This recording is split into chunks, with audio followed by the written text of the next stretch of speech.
Hello and welcome to Game Brain, a podcast about all the games in all the world. I'm actually it's about our gaming group. I just started to go into the Watch What Crappens intro there by accident, so I had to segue out of it. I'm Ben Mandelker, and joining me today is the incomparable Mr. Paul Satachit. Hey, Paul, how's it going? Yay, it's me. Yay. Yes, I'm Icon, doing icon of gaming. icon of gaming. Yeah, I'm doing okay, I guess. I might have COVID. Okay. So I'm quarantining at my mother-in-law's. And it turns out that I am kind of lonely. Aw, sorry to hear that. Yeah, yeah. And I'm sure, the wife is happy to have a little time by herself. But Yeah. really the task of the day is I just shuck some corn. Oh, have you made the And corn? This was. I'm curious about this corn. Did you? I haven't. No. I'm pacing it out. I shucked it. I'm just looking at it right now. I'm going oh, maybe I'll boil it. Maybe I'll roast it. I don't know. I got a lot of time on my hands here. Yeah. The world is truly your oyster, which are also shucked, by the way. Yes. I also might have COVID, so I don't know. I'm gonna find out. I'm gonna do a test after this podcast. It'll be exciting. It's almost like we were in the same place together, exposed to the same COVID patient. Yeah, like patient zero. Patient zero. Yeah. So Paul and I, we've had a really fun and interesting weekend so far. We randomly went to Palm Springs with none other than Matt and Jordan of this podcast, and it was sort of I think the original intention, if I remember, was it was going to be a Twilight Imperium weekend. I think that was the original plan.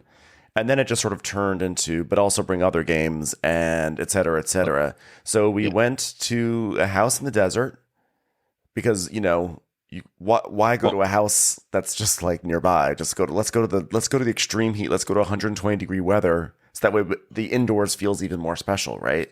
And let's play some games. Yeah, I think Matt enjoys going to Palm Springs around August. He mentioned how empty it is. Yeah, and how and so we drove by, and that's this is the first time I've been to Palm Springs where I go oh, aside from the nuclear level heat, this looks like a really nice place. I wouldn't mind living here. Oh, these houses on the hills look everything looks very crisp because there's zero humidity in the air. There's maybe less humidity on the moon. Right. and so, but and it was really hot. But in the air conditioning of a car, you go I can see how someone would live here. Yeah. And then you open the door and you feel like you've had 1,000 hair dryers aimed at your face all at once. But my system does not do very well with the transition between climates. If I go up to the mountains, I feel it, and it takes me a day to acclimate. And literally in in the air conditioned house that we were at, that was 67 degrees. My lungs could feel the lack of humidity, and I felt oh no, am I gonna have a panic attack because all the moisture is just leaving my body through my lungs? It was crazy. I am impressed with your ability to detect humidity through your lungs. That's really impressive. Have you never been to some place like New Orleans where it's really hot and hard to breathe?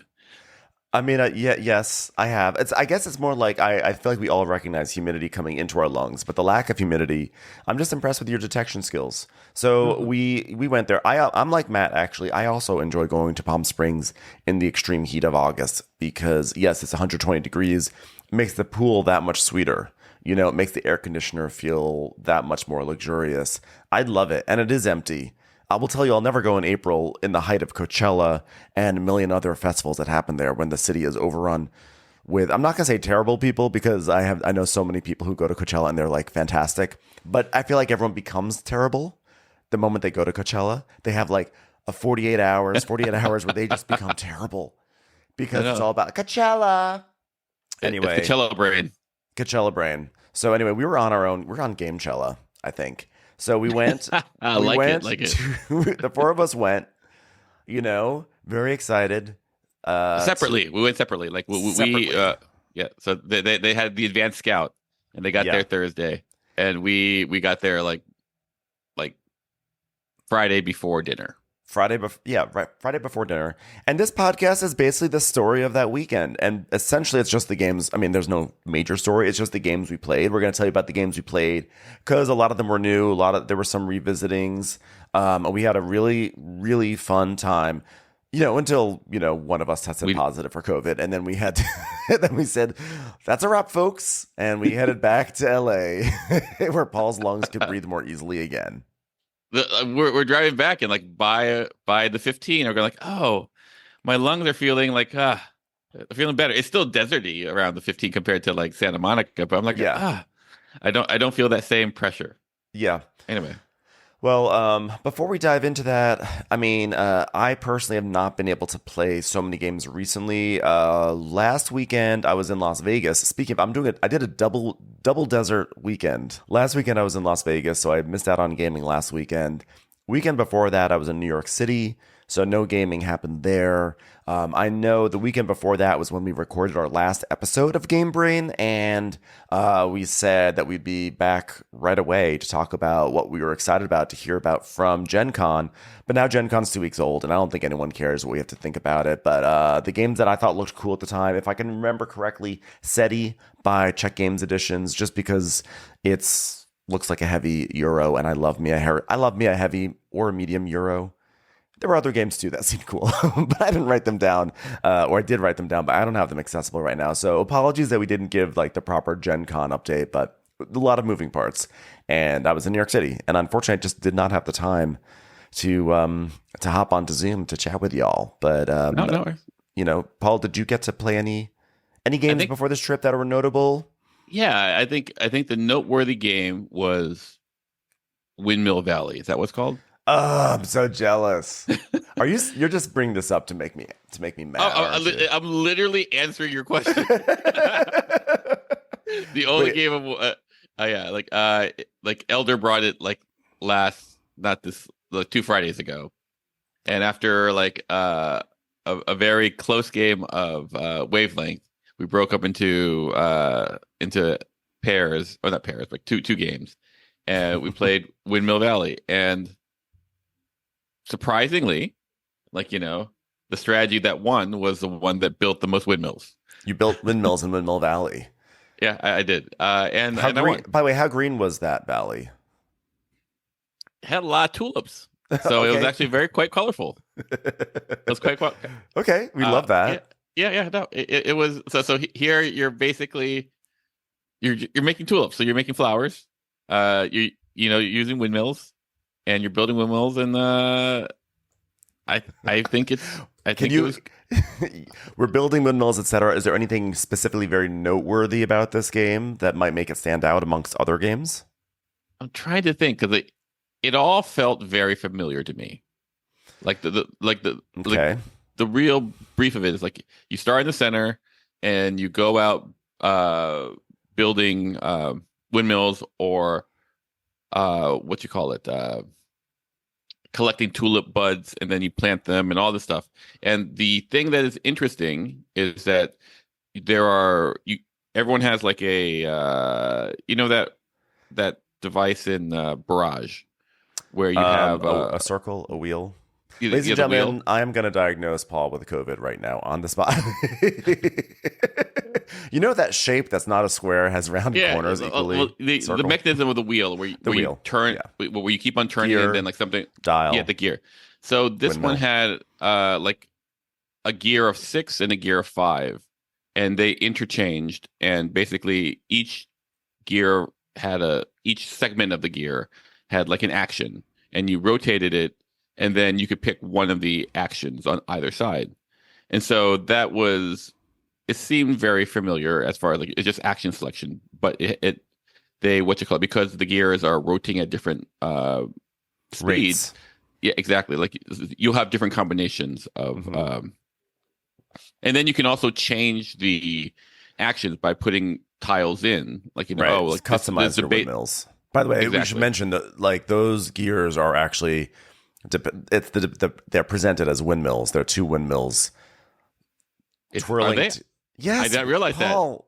Like, hey, I didn't realize. Paul, Like, I was trying to set you up for success here. I was like, was there anything distinct about this game? And you're like, well, you build windmills. But the selling point in this game is obviously, yes, 2 gears, Zolkin style, and they are depicted as windmills. well, Windmills that are like, poorly constructed because no one would ever actually build 2 windmills so close to each other that their oh, their panels I didn't know. move each other. But we're okay with that. I didn't get that context. I just sat there. Elder was very excited to play, and I was like, okay, well, here's the mechanisms. So like, I didn't know like when you came back home, like you were like, Windmill Valley's not shipping yet. Oh my God, it's on. I've been losing my mind because earlier this summer, as people started to get their copies of Arcs, and everyone was and continues to lose their mind over Arcs, I meanwhile I read about Windmill Valley, and I was like, what? First of all, there's a game about tulips. Second of all, there's a game in scenic, whimsical Holland, Netherlands, Netherlands. Yeah. But then when I saw honestly that gear mechanism where your action selection is dictated by how your gears or windmills mesh together, and then you can customize that, and you're getting different combos. That got me excited. But the thing that I was really excited about, maybe you can talk about it because I haven't been able to play it. I pre-ordered it, and I've been waiting. My pre-order finally shipped like 3 days ago, so it's arriving this week with Zoo Tycoon, which I'm very excited about. I'll put a pin in that. But what I really liked reading about Windmill Valley was that there's some sort of mechanism, right, where there's like people's actions affect the speed of the water or something like that, or the height of the water, and so that affects the ability to rotate your windmill. So like you as a group are impacting everyone's abilities to turn your gears. Is there something like that in there? Yes. So basically, the first thing you do is you decide whether or not you're going to, I guess, add more water, which is like reduce the levy. Is that something like that? So basically, yeah, or like the dice or something like that. Yeah. And something basically, it normally goes at 1. If you reduce it, you spend some money or you spend some resources, and then it's level 2. And if you want to spend it more, it costs even more. And it goes level. You can jump from 1 to 3, and you can always go from 3 to 1 or 2 to 1. But the thing is, like, you can't really impact another person's game unless they don't have resources to adjust their own thing. And they can always slow it down. They can't always speed it up. And don't you get a reward if you slow it down or something? Like, don't you get a reward if you adjust it? You spend some resources to adjust it up, but you get paid in points for doing so. Right. And I just like the idea that like if you needed to rotate your windmill a few extra cranks in order to get the action combo that you really need at that moment, that by doing that you're setting someone else up to succeed or to not succeed, but to like gain like rewards or whatever, or benefits, well maybe because basically, let's say I bump my thing up from 1 to 3 because I really need it, but you actually just need it to go 1 or 2. You just bring it down a level, so it doesn't really impact you. Mm-hmm. Because the throttling down is a non-issue. Mm-hmm. Oh, okay. But it is interesting in the sense that if you throttle it up, then other people who need to be throttled up, benefit from your right. choice. Which is cool. Like that's a cool consideration because it's like you don't want to give someone a free, X, Y, Z. What we found is, once again, this is one place. So I don't know. I didn't even know this was the new hotness. Although Elder goes in, he goes in. He points to the stadium and goes like, "This is going to be the game of the year." Wow. Well, it is. He hadn't played yet. He hadn't played it yet. But it's like alternate hotness. It's like it's in the Euro sphere. I think it's like mega hotness this summer. Again, Arcs has taken up a lot of space. Everyone's talking about Arcs. And so it's hard to imagine that there's a whimsical game that takes place in the Netherlands about, growing tulips with windmills that could also possibly even have any sort of hotness in a world where we're focusing on space battles and everything. But like for people like me who just like love a Euro, love a midweight Euro, I love a heavy mid or lightweight Euro. This is my arcs. This is my summer arcs. Now, it feels nothing like the game I'm going to say, but it has like the chill vibe of, and it kind of reminds me of Wingspan as far as the vibe, nice. the vibe of it. And I could see how it could have a lot of penetration. Whereas like arcs, you're going to have some really devoted people, but it's going to be impenetrable to some people. Yeah, Whereas this, yeah, Windmill Valley could have that crossover appeal, of it could be the thing that gets sold at Barnes and Noble. It could be, it could even be a Target. I mean, I haven't played it, so I can't see if the game's actually any good. But and by the way, the designer is Danny Garcia, who also did Barcelona and Arborea. I've never played Barcelona. I did play Arborea, and I really did not like it, I have to say. But it was a very ambitious design, had a lot of really cool stuff in it, but maybe too much. And the graphic design of that game actively undermined the ability to actually play the game, I felt. So that's too bad. But he seems like a promising designer. And I thought everything that I read all the rules to this game at one point. I watched the playthroughs back in June. I was super amped on it. I am super amped on it. Can't wait to get it. But I agree with what you're saying. Like Arcs could also be a breakthrough. Like Arcs could be sold at Barnes and Noble, because Barnes and Noble has had really good curation, and they do sort of put out these. I think you could maybe get Root at Barnes and Noble. But I think Windmills, Netherlands, Tulips, that's probably actually has a broader appeal. Not that these two games need to be pitted against each other.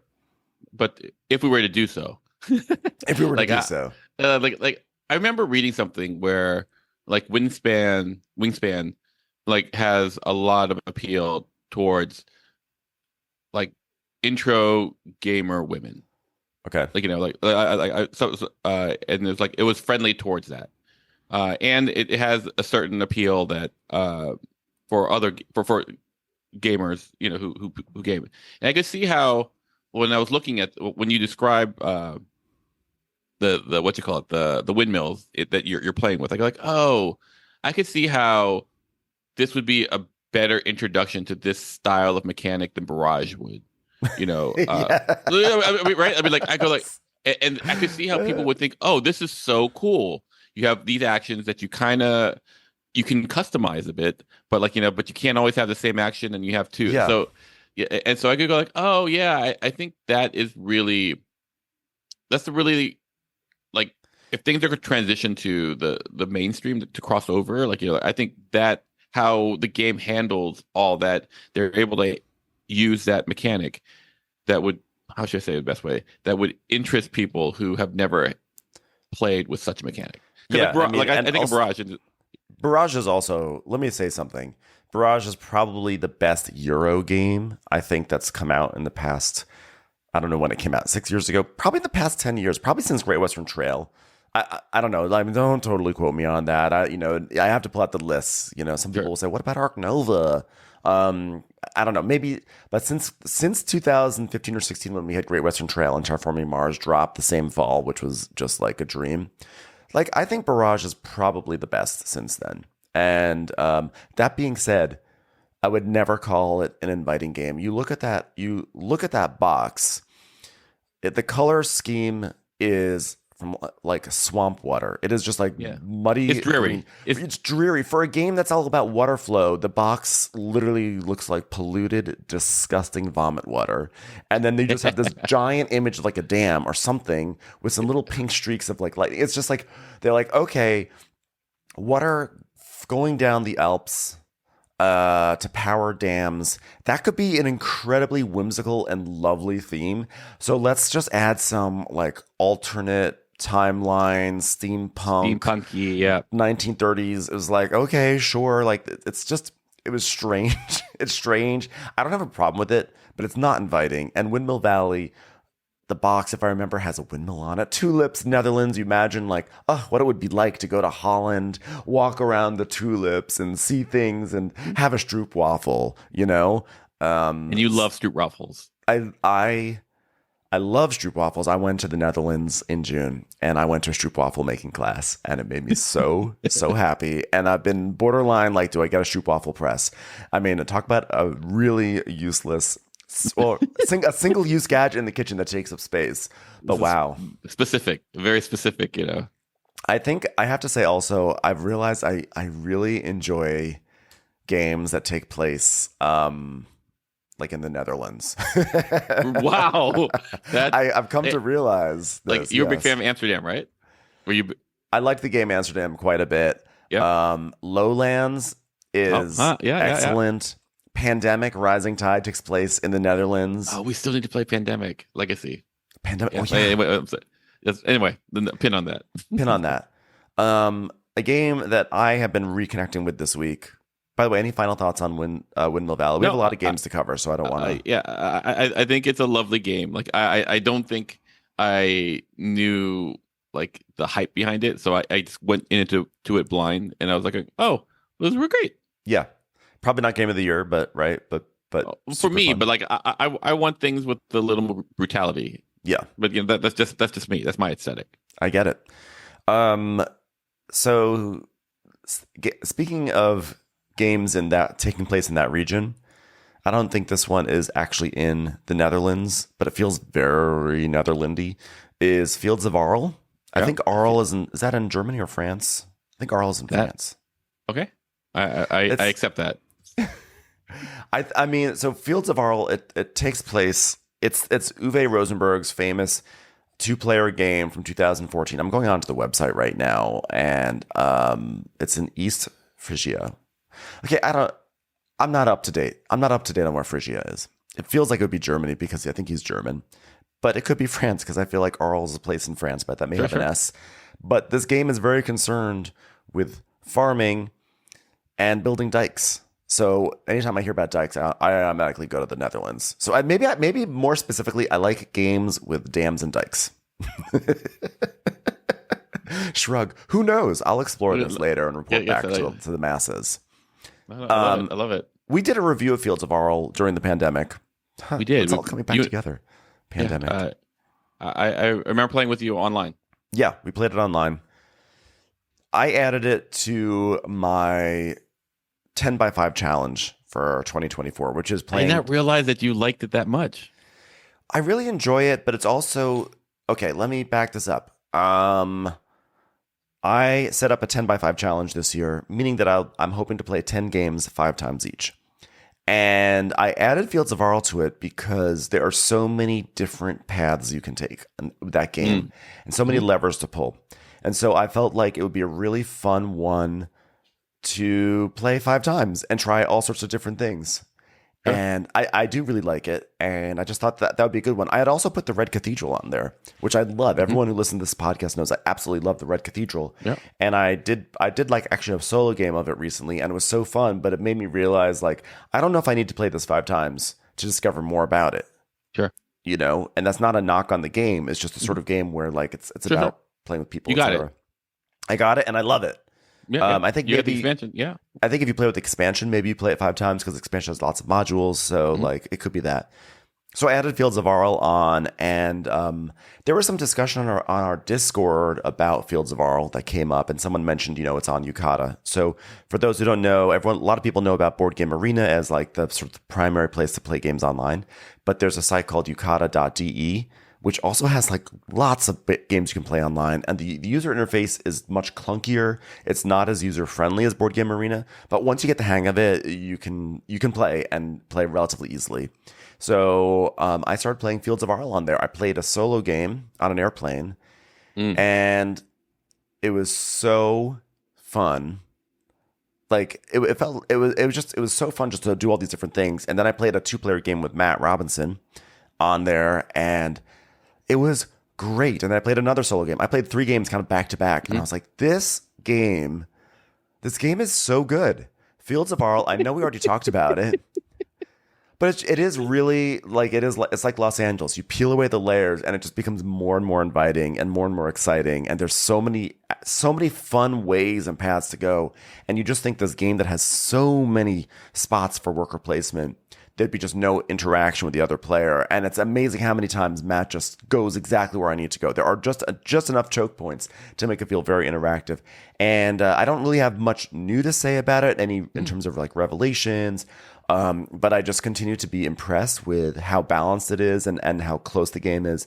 And it's just it's really just a game about editing. And I think it's great. It's a game that just gets, over the years, just keeps getting better and better and better the more I play it.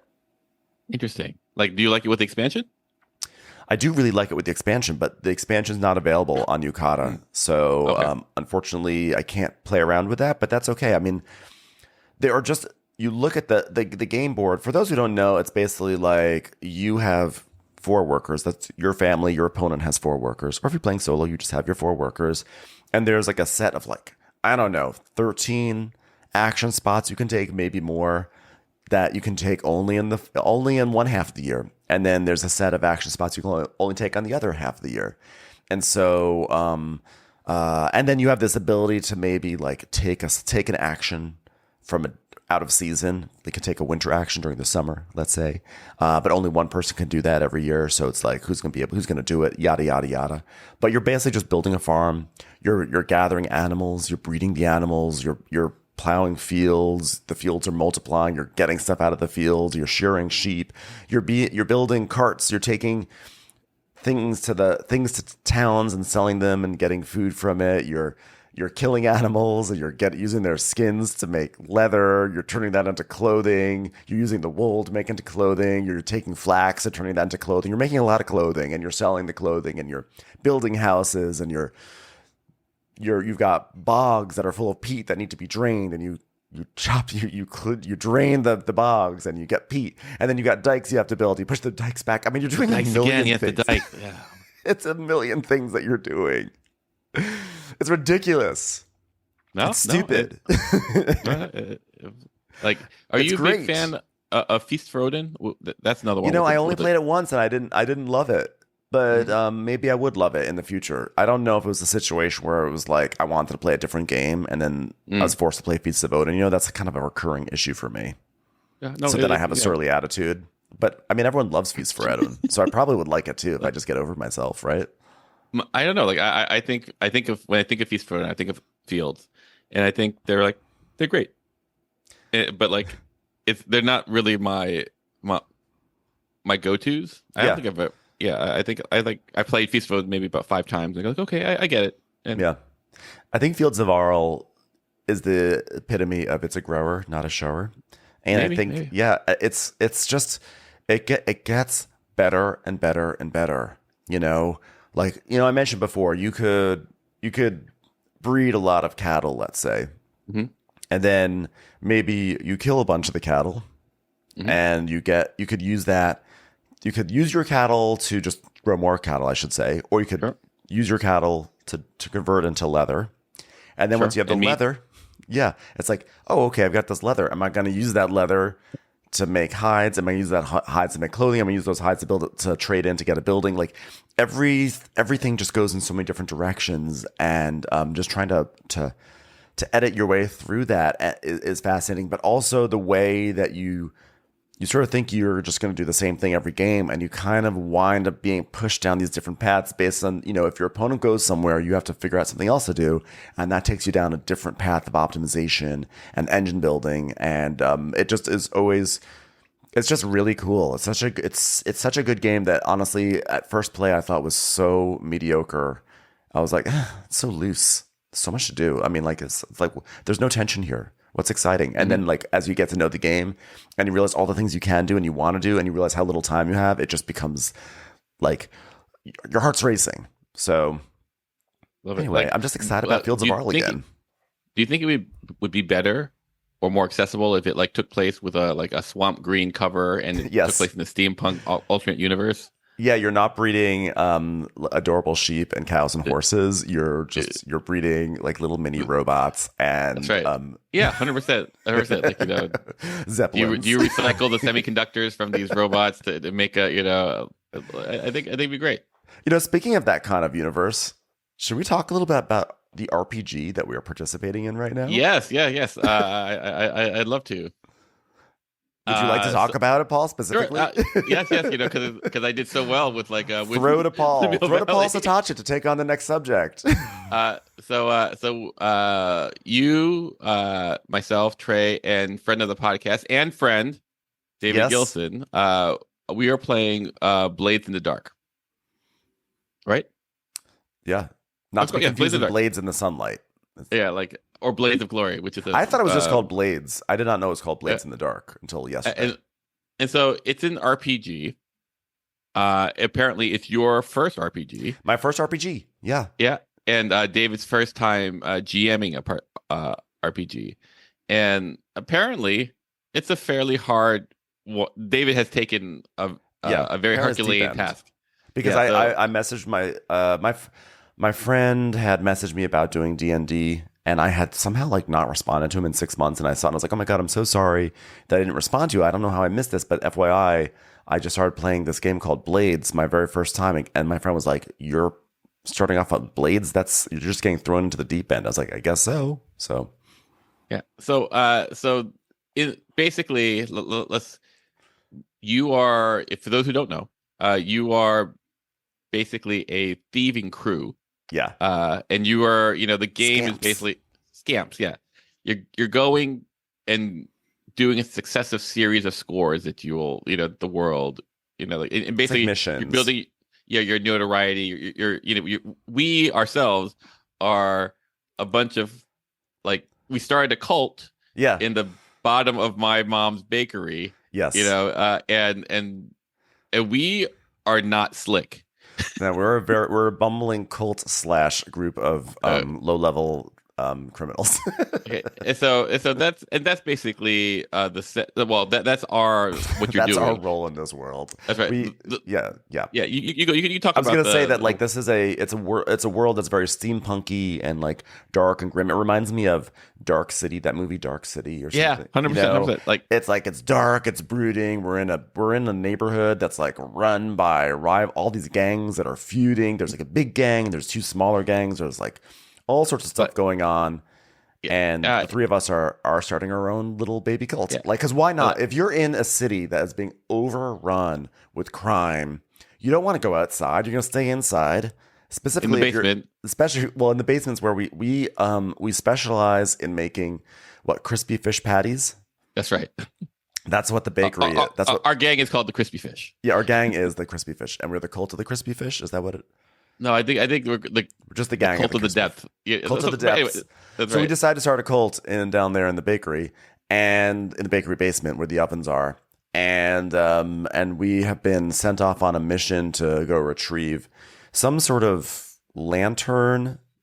So one last thing, imagine Gangs of New York meets steampunk meets Cthulhu. Yes. And now imagine a cult in that world that's in the basement of a bakery. That's right. It's it's a lot of Lovecraftian overtones or undertones. Right. And so magic exists in the world. There's this in the same way that steampunk what you call it, harnesses steam. In this world, there's a harnessing of this ectoplasm, to deal with demons and monsters and blah blah blah blah blah. Anyway, it doesn't matter. So we get hired to infiltrate. There's a gang war, between some super rival gangs. We are a low level cult. I don't even know if people know that we're in a cult. I don't think our cult has been. We're a nascent cult. Every cult's got to start somewhere, and so we're at that point now where brand awareness is low, and we haven't had full saturation. We're gonna make a splash. We're gonna make a splash. We need some marketing. I don't know if we've even gathered our dogma all together, but we're just sort of an early stage cult. Anyway, so the short of the long and short of it is we get sent into this rival citadel of mercenaries that apparently has super soldiers that could kill us with a look kind of thing, and we're there to steal this magic lantern that allegedly was stolen from this other rival gang, and we are very bumbling. Yes. So we go in with our amazing plan was like, let's go sneak in and pretend to be our rival bakeries. Yeah, so You if we get know, in trouble, the rival bakery is going to be the one that the gang goes after. And we go and and, pretend to be caterers for this festival that's happening with the yeah. rival gang. And then we have our eel muffins that we go in, and, and then all of a sudden, And we make the eel muffins intentionally very shittily, so that way if people eat them, they think that our rival bakery is like a shitty bakery. So there's like a lot of different layers of things going on. so, but like like cut to here's the thing that's really interesting about the system. So rather than like go in and map out your plan, you basically get the broad strokes of like, okay, we're gonna go infiltrate the Citadel posing as bakers. And then like, we get to this point where we talk to the front gate and he goes like, why aren't you like you're not on the list or something like that. And the whole mechanism of this system is like we go flashback to, and then we come up with a story of how we actually overcome this obstacle. So in this particular case, we go, oh, you're not on the list. It goes flashback to, we found out who was the baker, and we gave them a letter sending them to the wrong place. Yes. And so that's how we got infiltrated in, and then there are some roles or not roles or whatever. But anyway, it moves quickly because like a lot of it is yes and improvisation.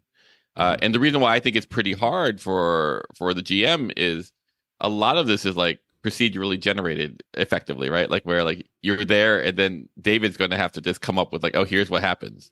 Right. Like, for example, like flash forward to, we're in some dungeon, we're fighting 10 people trying to rescue some kids.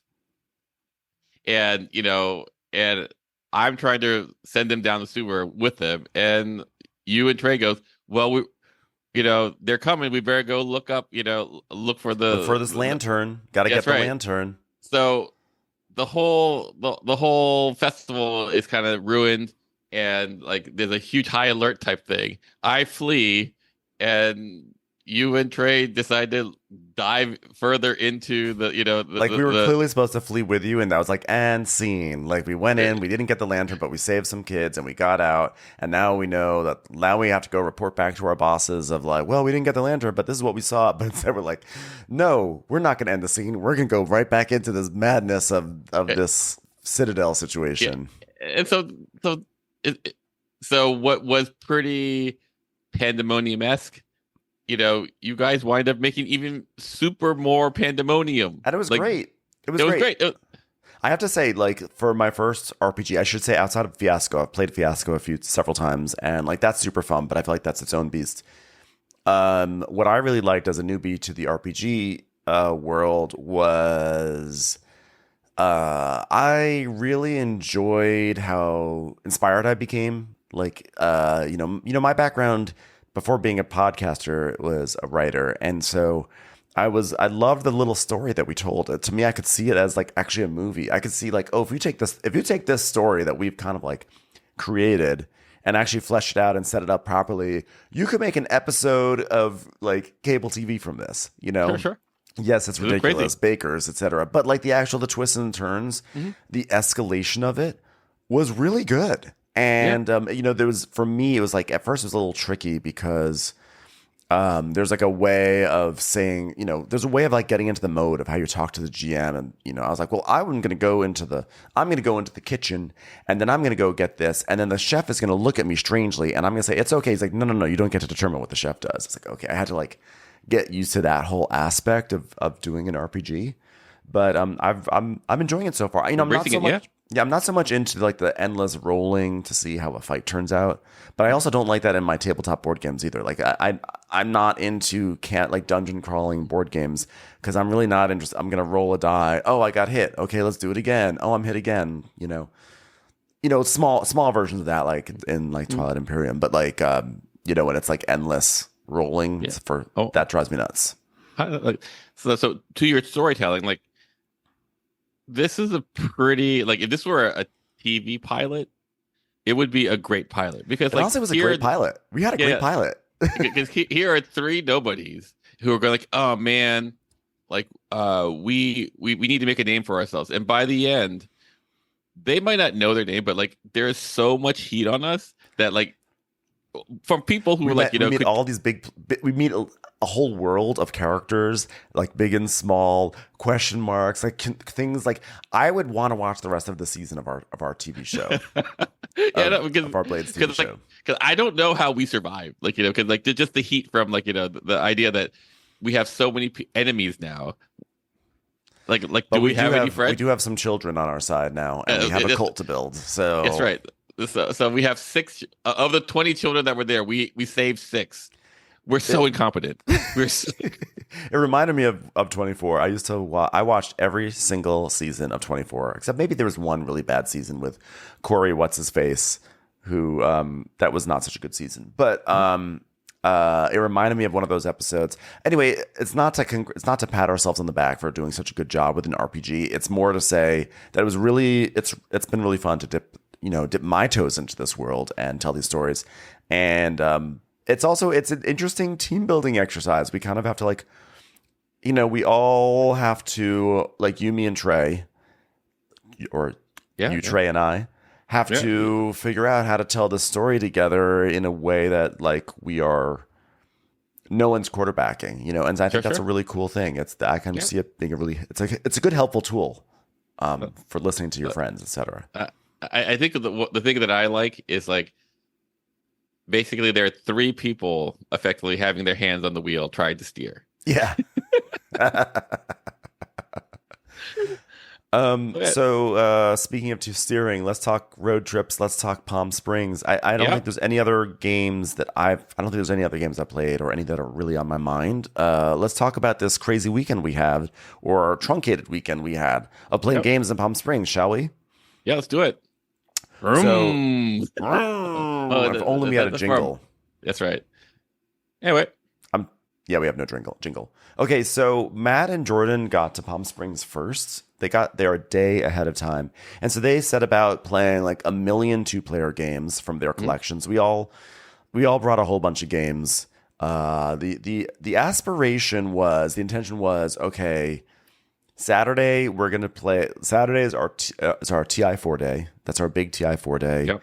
And then the rest of the time we're each going to have a game. It's a no argument game that you say, I just want to play this game, and everyone says sure. So it's kind of like we all are going to get to try different games that we're all going to get to play games that we all want to bring from our collections, or in your case, just like Indonesia. Yeah. And it's gonna be it's all about supporting each other's board gaming and friendship and yada yada yada. Which is really hilarious because we were supposed to be there.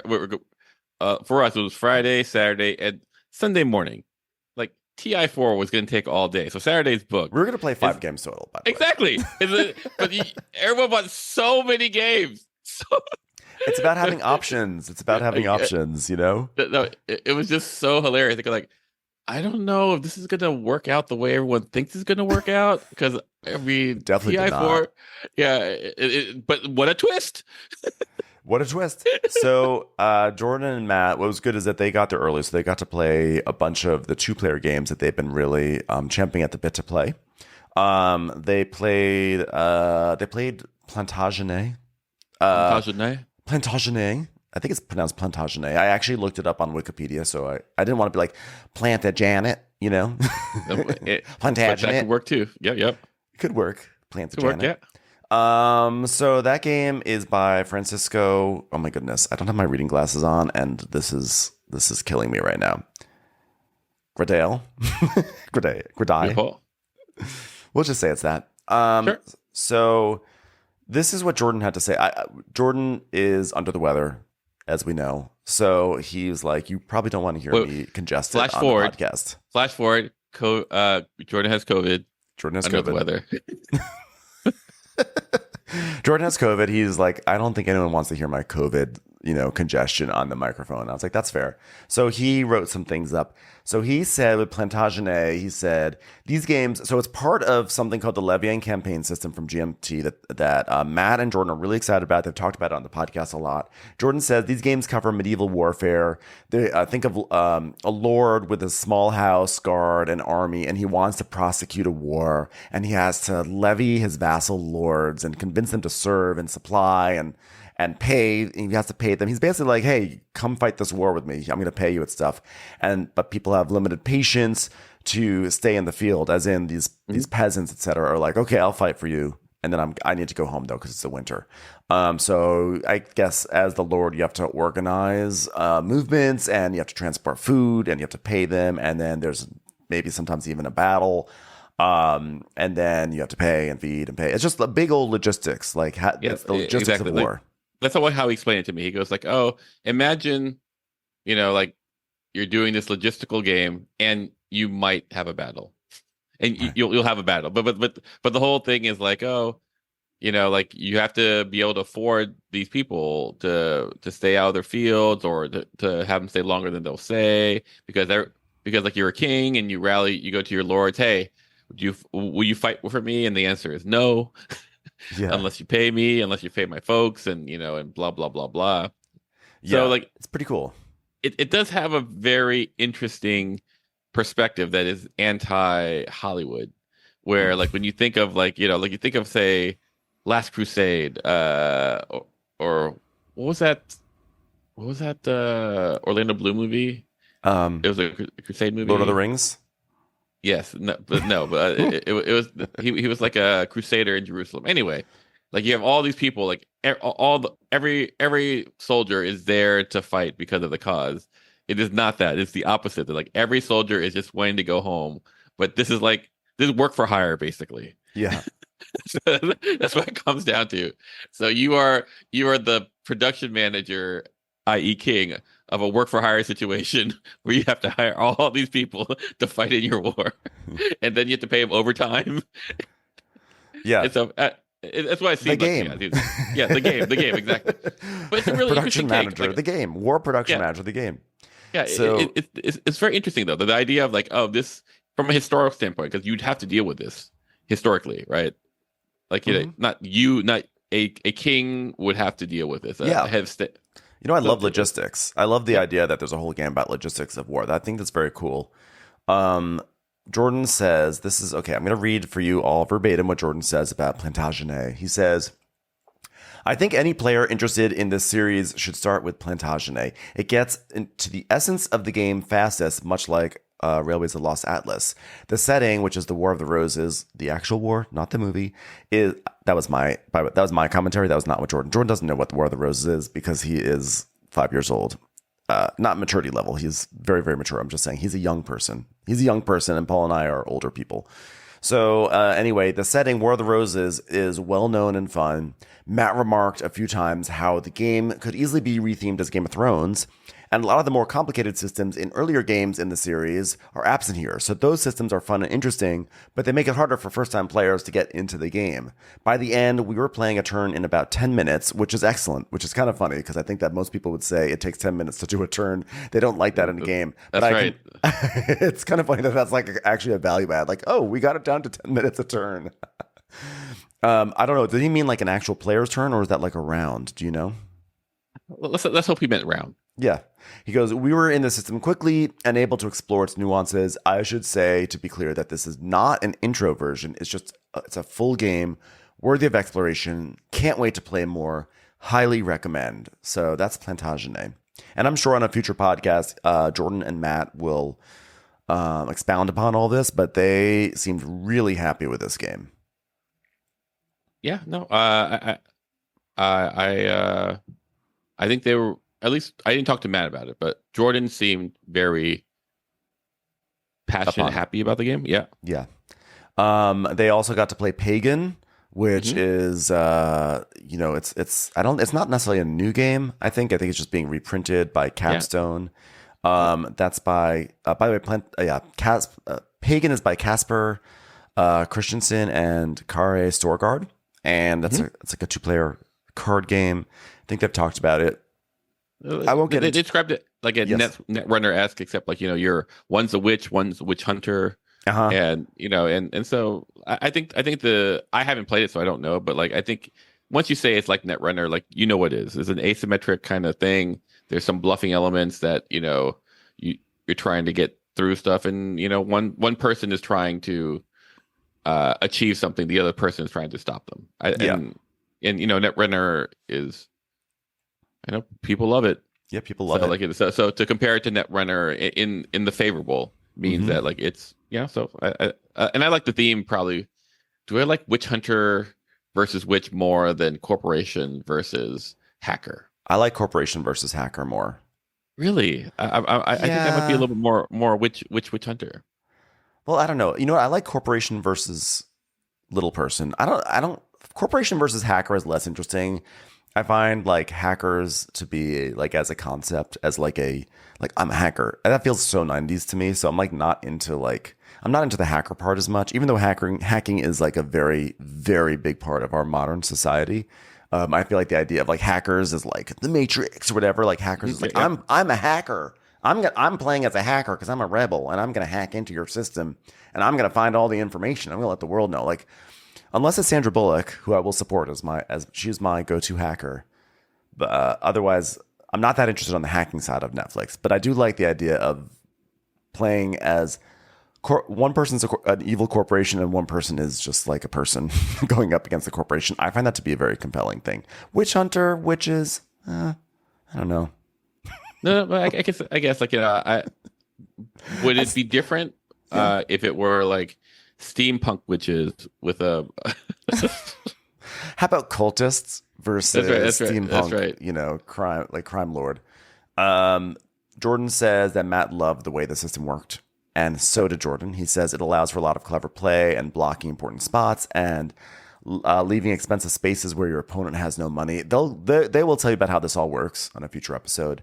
And Jordan says he thinks it's a fair comparison to Netrunner, especially the bluffing. And he said, we have run into an issue where the witch can rush to victory, but we have to keep exploring and see if we find a way around it. More cards are coming out, so custom decks can be built. Can't wait, he says, with an exclamation point. So we'll have to see if we can get to the bottom of that witch situation. But they both seem very amped on that game. Yeah, no, I like. It sounds like I haven't played a lot of two players in a while. Yeah. So I don't even know if I really know how to evaluate a contemporary two player game. Yeah, and like card battling games or games like that, I've never been able to get into them except for baseball highlights. It's so random. I really like baseball highlights, which is essentially like a two-player card game like that. But when I played Flesh and is it Flesh and Bones or Flesh and Blood? One's a movie and one's the card game. I played that. I didn't like it. Bone is the movie. Yeah, okay. Flesh and Blood. I didn't like it.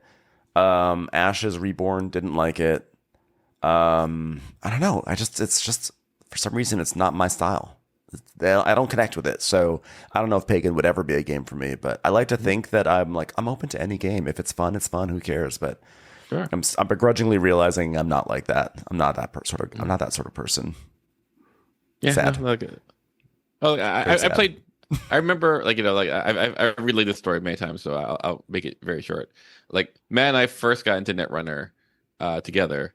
We played. We thought we were so good. Went to a tournament. We got so destroyed, like that. That it really shocked me how bad we were. But like, I came to realize that with two player games now, like, it worked between Matt and myself because like we're friends and we're talking. But like when playing with someone you don't know, it feels very competition-y in a way that like it's a 1v1. Whereas when you're playing like a multiplayer board game where like you have 3 or 5 people, not everyone is necessarily going to be at you always at the same time. There's some like some cooperation, some and then some antagonism. Yeah. And I think in that way I go like, oh, I prefer the emotional release rather than like the person like I'm only going to try to kill you kind of thing. Yeah. Does that make sense? Like, It does. There's no friendship in chess, for example. Yeah. Like, so. Although I do like Star. Why am I blanking on it now? I'm literally looking at it from across the room, but because my eyesight is because I'm 45, I'm not a youngin' like Jordan. I cannot literally read the name of the Star Realms. Star Realms, but that's not. It's just that's a deck builder. It's a two-person deck builder. It's not the same, really. Yeah, there is something. The one-on-one thing, and especially if you're exploring the game at the same time and you're discovering like, oh, what the game can do together, maybe it could be more fun. But I find that a lot of times when I'm playing these games, I'm usually playing someone like a Jordan or a Candace or whatever who just whoop my ass, and that's okay. I don't mind losing, but there's something kind of I don't know. It's like a slow death march or something. I don't know. It's just not as compelling to me. Would it be different if it was in the Netherlands? If the game took place in the Netherlands? Yeah, if it was a two-player battler, one player represents the sheep, another player represents the windmills, and like, let's go. I'm ready. Yeah, love it. I think that's perfect. Yeah. Okay. They also played Gest of Robin Hood. I'm not going to go in too much of what they say, but I seem to remember Matt saying that I seem to remember the tone of what he said was sort of like it wasn't as good as he was hoping. Do you remember that? I don't even remember him talking about it. We didn't talk about the two-player games though. Oh, okay. So. Well, that's by Fred Serval. So we'll come back to that one, and then the last game, two-player game. So that was their fourth. I don't know how many games they played. They played a bunch of games. So they also played Oranenburger Kanal by Uwe Rosenberg, another two-player game by Uwe Rosenberg that they also really enjoyed. This is a game I really want to try. People say it's great, like a great tactical two-player game. It's out of print, but it's going to be coming back, and it's going to be called just Kanal with a K. And love it. Kanal with a K. Love it. I think it's like it's German. Oh, it's not called Canal with a K. It's just called Canal, spelt with a K. Yes, imagine if it was called Canal with a K, like Liza with the Z. Exactly. From the producers of Liza with a Z comes Canal with a K. That's right. You better ring them bells. So Jordan says a fun two-player Uwe game, but I think I prefer Fields of Arle. This game is much easier to teach and probably shorter to play, but I can't imagine it getting a bit rote. It doesn't have the same look at my farm that was fun to build factor that other Uwe games have. And that said, I really enjoyed the puzzle and want to play again. So it seems like it's a generally positive review from him, but maybe it's not like an instantly iconic status game. Sure. It's fine. Like two players. So that was their their Thursday or Friday. That was their prelude day. That was their non-Ben and Paul day. That's right. Unfortunately, I had to podcast Friday morning, so I wasn't able to take us out there on Thursday, which was a bummer. So I had to. We had Blades in the Dark the night before, and we played Blades in the Dark the night before because we knew, like, I had to be in LA to podcast, so I was up early. Had to podcast at 8 a.m., but it was great. It was super fun. By the way, everyone check out Morally Corrupt with Rachel Lindsay. Some of you may know who she is. Some of you may not, but it was a really fun time. Check out that podcast. So it did have a super fun time podcasting and everything. But what it ultimately meant, though, was that we weren't able to hit the road until 1 p.m. And driving to Palm Springs on a Friday at 1 p.m. Rough. You might as well be driving across the country. But you made it tolerable, Ben. Thank you very much. Oh, thank you. I tried my best. I tried my best to be a tolerable driver. So basically 4 hours of podcasting followed by, we didn't get to Palm Springs until 5 o'clock. So it was like 4 hours of podcasting, 4 hours of driving. But when we got there, Jordan and Matt had set up Jordan's copy of Jordan had just gotten 21 Moon. And so he was really excited about it. We talked about 21 Moon maybe last year or so. It's an 18XX that takes place on the moon. Yeah. It's designed by Jonas Jones. Paul, can you tell everyone a little bit about how a 21 Moon operates what makes it some of its shtick as an 18xx game? Sure. Like, so I think the things that I go like, oh, here distinct is like you have two basically locations for your companies. You have the center hub, the spaceport, and you have your local area where you're on the moon, where your corporation starts. So like, typical 18xx, you wind up getting a starting a corp at some amount, and you have your stock, blah blah blah, and here your spaceport and your local action are going to be done separately. So you build from your local and you build from the spaceport. We all build from the spaceport together. Yeah.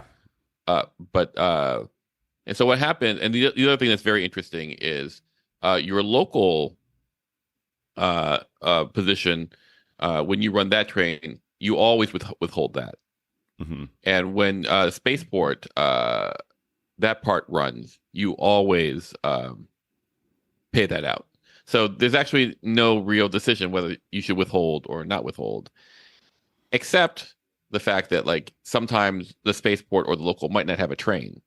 So that's, and also there's a decision of if I make the route around my local station or depot, whatever they call it, if I make the route around there super profitable, that's all going into the company. So that could help me in the future to support future, basically with the equivalent of trains. They're called transports. And so it's like, do I want to build out my infrastructure around the local base and make my company thrive?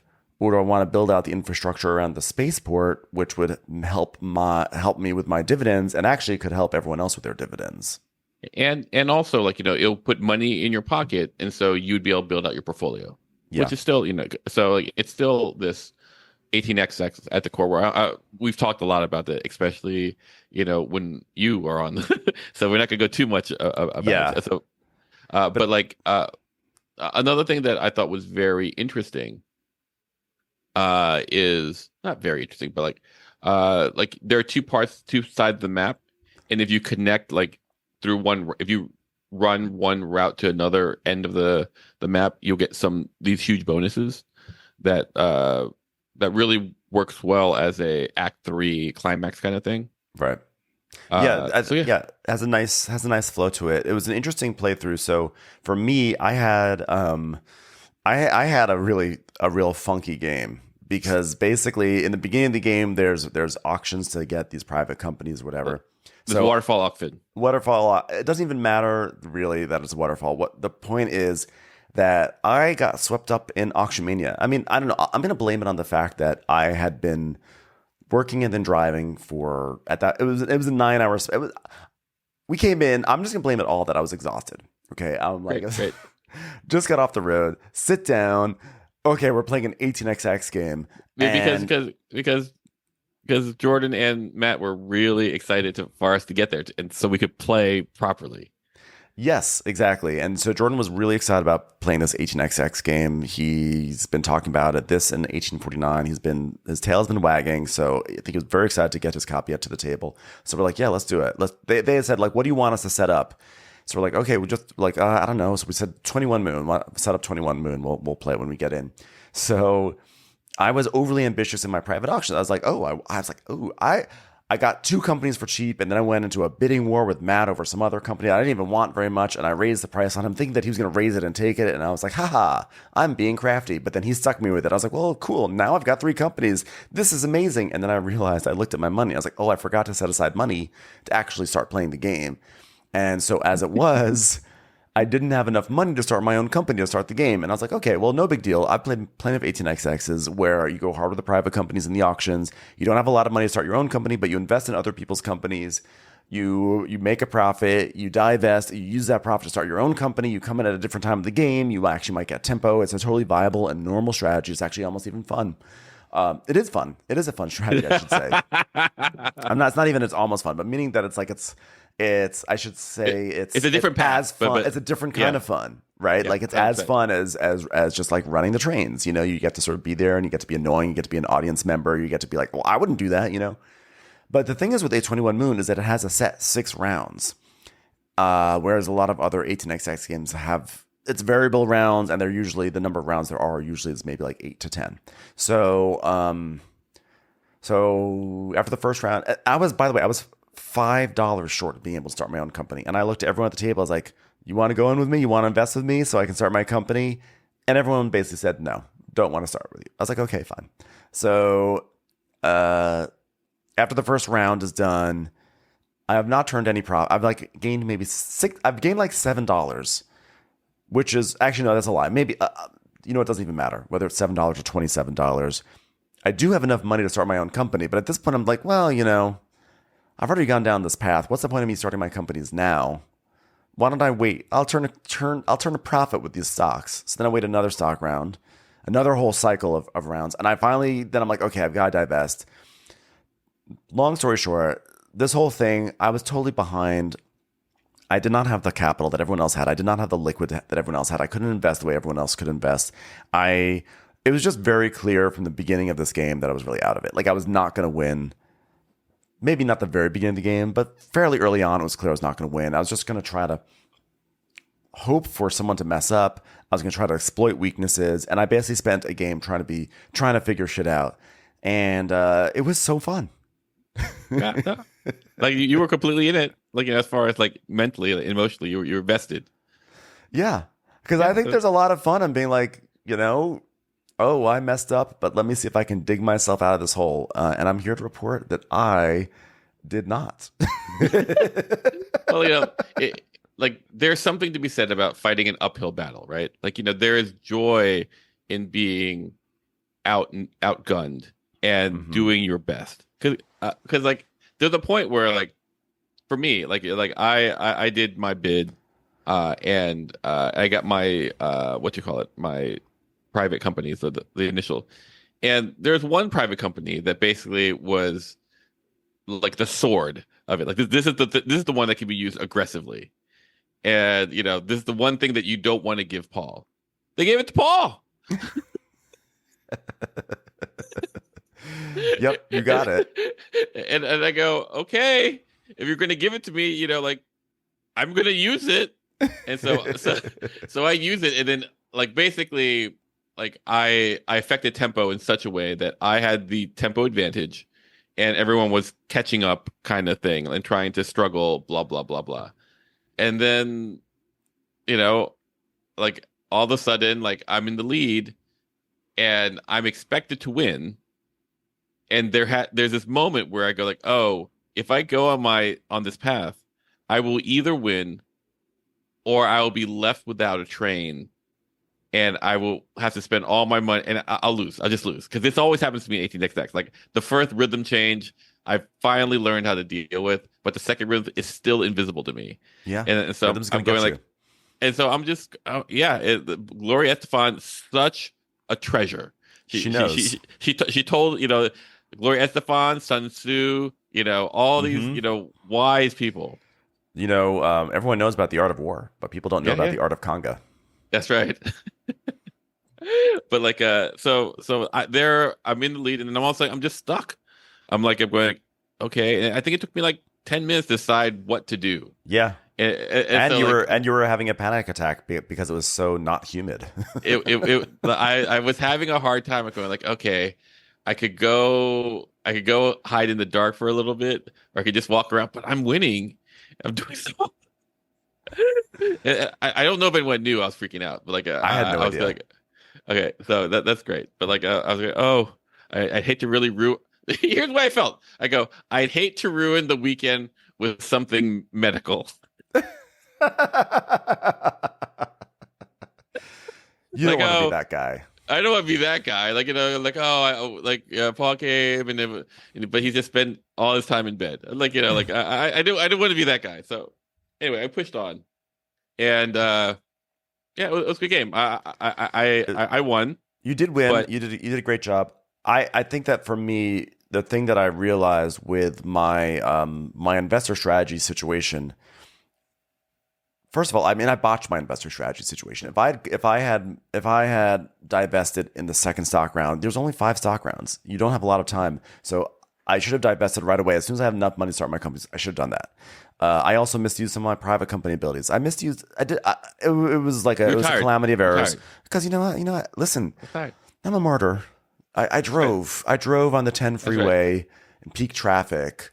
It was hard. It was hard. Okay, and I podcasted. Okay, Like I'm not saying you're a hero, but like thank you. by all metrics, I kind of feel like a hero. all metrics. I feel like a hero, and I feel like I gave my all. I gave my all. That's right. And you know what? But anyway, I messed it up. I messed up, and but a game with fixed rounds. Like I think if it had been a like a sort of a normal pace, not normal, but like if you had like a variable number of rounds, player controlled rounds, there's a chance that I could have actually come back and become competitive. But I think I really was out of it no matter what. I think I had fucked up too much. And you know what though? But that's like part of it. And what I didn't want to do was I didn't want to be like upset about it. I was like, let me just have fun. Let me see what levers I can pull. Let's see what I can do. Let's see if I can maybe get in people's way. And it was a lot of fun, despite what could have been a horrifically demoralizing experience. It was great, and it was fun banter. It was fun. It was a fun way to sort of explode into the weekend. It was like boom, Yeah, great on the moon. XX. So Bam to the moon. What I'm trying to say is, guys, I'm a great person. That's right. No doubt. So after we played 21 Moon.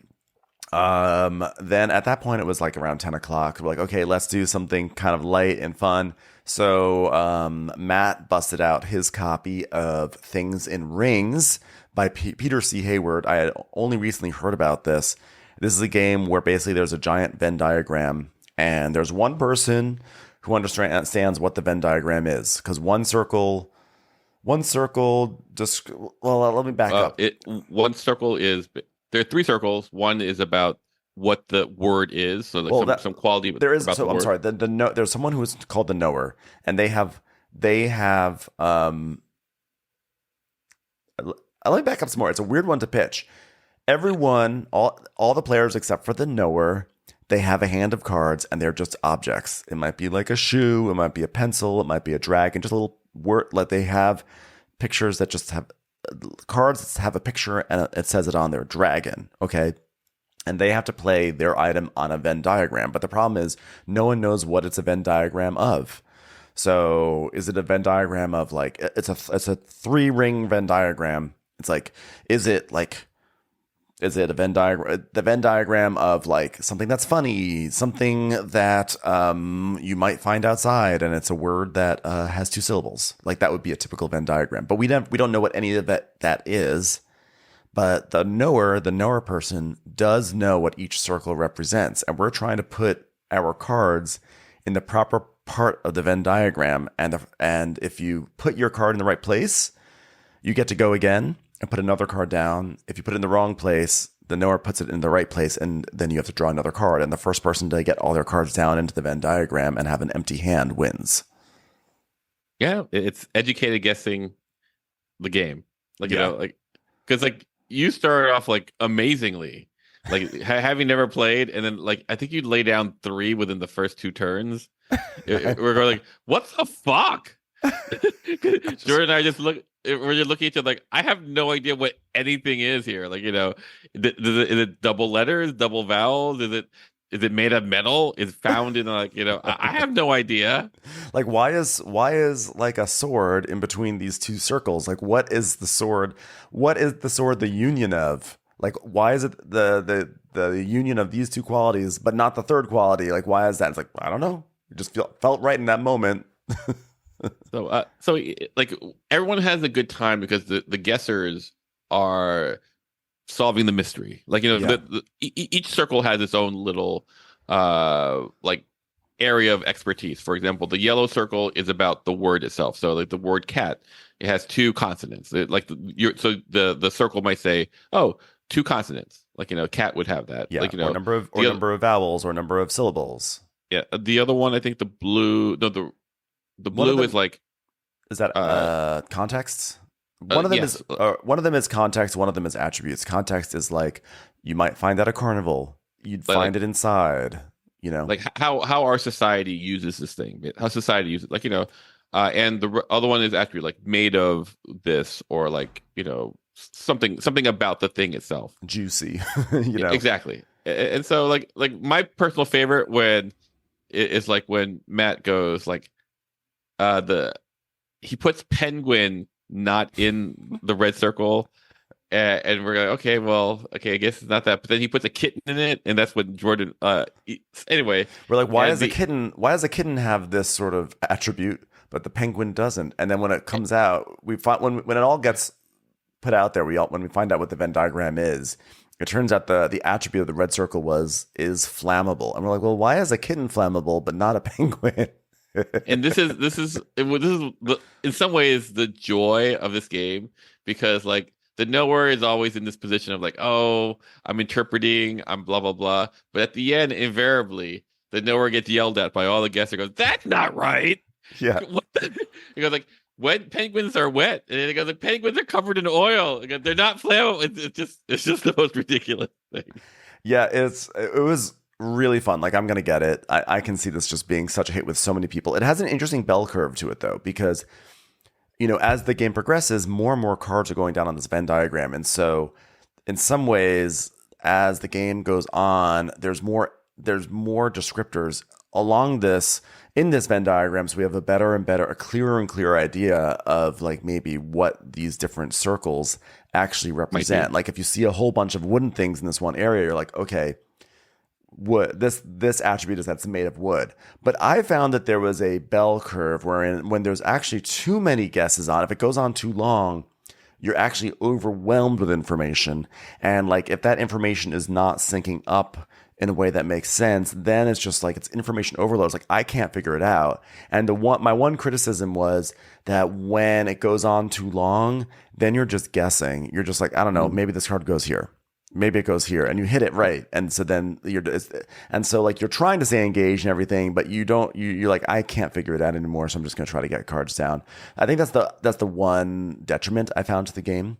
But and by the way, there's an option that you can put cards in an area that says none, like it's actually not on this Venn diagram whatsoever.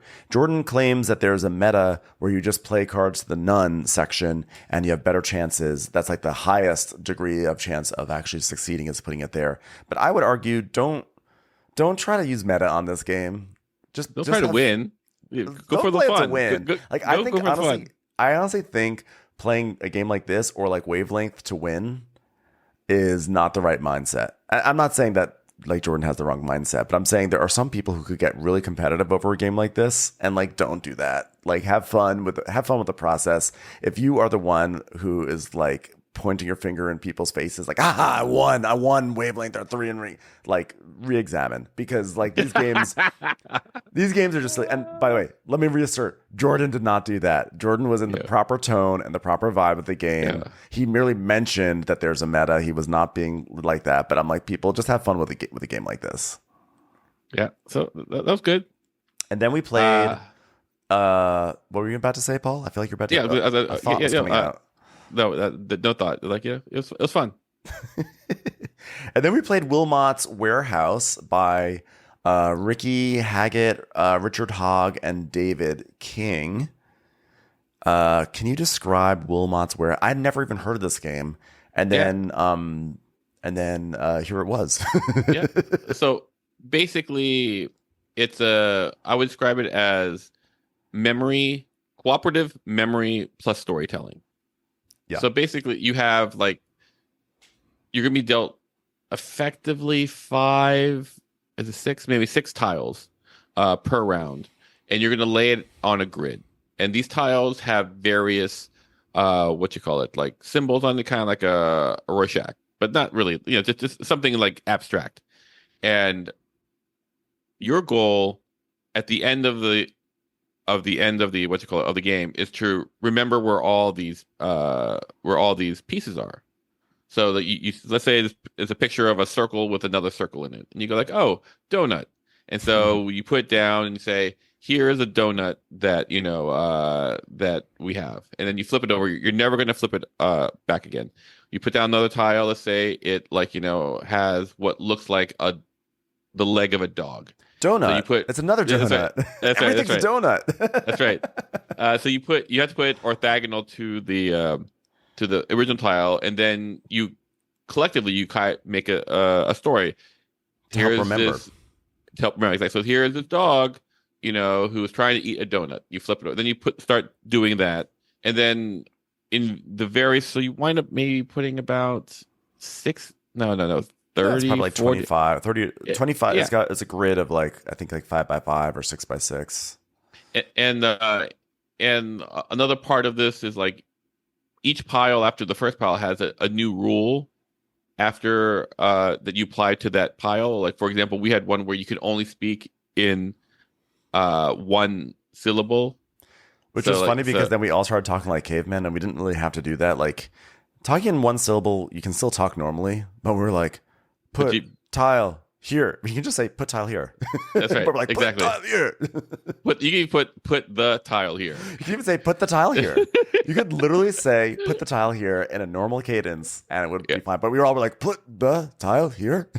But what was also interesting was that, like, for that particular one, you're also trying to describe the story. So you're also telling the story in one syllable, and that's a little harder. Because I remember we had one that looked like a tree, and then another thing that was a little darker. I go, tree, light, dark, because you can't say shadow. So, okay, we'll put it here, Anyway, so at the end of the tableau, you have a whole bunch of face down tiles, and then you're given a bunch of tiles that include all the tiles that are used and a bunch that aren't. Yeah. And so then you wind up having to match them within, I believe, 10 minutes.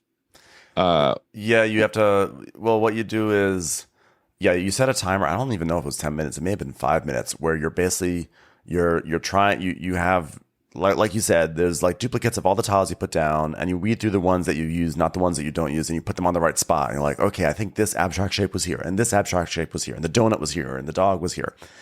And then once you're done with that, like you stop, and the more time that's left on the clock, I guess, goes to your score. I think that this is yet another game where, like, yes, there's a score, but it's really more about the process, right? Yeah, exactly. What's that firework one? Hanabi, Hanabi. Right? And so the more fireworks you get off or whatever. Yeah, or just one. Like, you're not really like, oh my god, we won just one. You're just sort of just doing it for, like, it's the fun of it, right? Exactly. So then you put all the cards down, and then you're like, okay, let's see how accurate we were, and you flip them all over, and you hope to have if your story is vivid enough, theoretically, you will remember exactly where all the patterns and images go, and you will have gotten a perfect score, like we did. We had a perfect Wilmot's warehouse depiction. Wait, despite the fact that you had podcasted and driven all day and died on the moon? I felt a little bad. And the reason why I felt bad about this one was because Matt and Jordan, but especially Matt, seemed really, really amped about this game. And he'd had some extremely positive experiences where, like, the story that unfurls, it's kind of like improv. You don't know that the tiles kind of like force you to tell a certain story. It seems like he had some really wonderful, hilarious times with this game. And when we played it, I was like, oh, that was nice. And I didn't feel like the story we told was, like, hilarious or compelling. It was like we created an image of, like, two people on a yacht playing Sorry, and there was an electric eel in the water below. It was cool. It was cool that we created a scene, but it was not like, I felt like, as someone who likes to tell stories and who likes to be funny and fills silence with like an incessant need to make a joke, I felt like I had kind of failed the table by, like, not trying to make it funnier. Sure. No worries. Sorry. I thought it was like, oh, it was fine. It was fine. Not every game has to be the pilot of the crispy fish. Well, you know what it is. When you have a game and you play it with, like, one or two people, and you have, like, literally the best time ever, and it's so funny, and there's tears in your eyes, and you're like, this is the funniest game. This game creates such vivid, wonderful memories, and then you bring it to another group, and it kind of falls flat. and you're like sad because now your game is no longer immortal. It's a mere mortal, and it's not also universally applicable. Mhm. I felt like I had contributed to that for Matt. Like I felt like this was a game that Matt was like thought was super, like loved and was super funny, and then I was like, oh yeah, cool. You know, and I hated that I hated that I felt that way, but I was just like, it was fine. It was fine. You know? Yeah, no, What did you think about it? Like I felt like there was appropriate time for it. Like I think this would be a great daylight game. Like like if you have like a bunch of, you're kind of like, let's say we do a whole what you call it, and this just might be my indoctrination. We're doing a whole game day. Like if this were after an initial what you call it, a game like a heavy Euro, and it's like 3 o'clock, palate cleanser with daylight out. For some reason, I feel like that totally works. But at night, for some reason, I think when I think of light games or this type of game, I think of like social deduction or something a little more nefarious. So I felt like tonally, it was a little off for what I think I wanted. That said, I couldn't breathe because you're having a panic attack. You're like, I'm having a panic attack, and I have to do storytelling over abstract imagery and remember it all. So that I give myself. I don't know if I'm seeing things entirely clearly there. It's really funny too because like the place we're staying at was very nice, and the thing about air conditioning is that it takes moisture out of the air, and there's already no moisture in the air outside. And there's a point where I'm walking to the pool outside when it's not my turn to see if I hope maybe this will cool me down or whatever.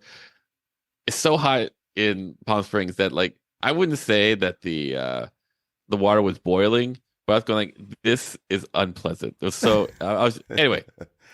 I might not have been in the right mindset. Yeah, I mean, I don't know. I feel like we played it at the right time, like right, after a big heavy game. Mm-hmm. It was fun. I mean, it was like a fun diversion for me. Yeah, I just felt bad when Matt was talking about like tears in their eyes. I was like, I hate not being someone who can contribute to who can continue to like duplicate that experience. Sure. I had nothing. I was not resistant to the game. I was excited to play it. Like, he was really excited about it. And I just thought it was like fine. I've had that experience happen. There's a storytelling game that we played once, called Once Upon a Time. Oh yes. It's like you sort of like build like a sort of impromptu fairy tale. And I've played that game before, where it has been tears in your eyes and like so fun and so funny. And then there have been times I brought it to people and it just like landed like a thud. And I'm just like, I remember the first time it happened, I was so sad. I was like, but this game has been built so that way it's always going to be hilarious. Why aren't they being fun with this? And like I felt so betrayed, and I'm like, so it makes me sad that I felt like I was a clunking audience for Wilmot's Warehouse. It did not click with me, unfortunately, and like it didn't. I would play it again, but I was just sad that I was not able to contribute to more of a yes and hilarious experience, despite the fact that I was trying. I was trying so hard. We did it. But then we played Calimala. Yeah. So Jordan, at that point, it was like at midnight. Jordan was like, I don't want to play a game that I don't know the rules of. So we played his copy of Calimala by Fabio Lopiani. And that I think this is Fabio Lopiani's first game. Lopiano, I'm sorry. If it's not his first game, it's his first breakout game. Where basically, your silk. It's all about like you're exporting silk across Europe, but you're also donating wood and marble bricks to churches and things like that.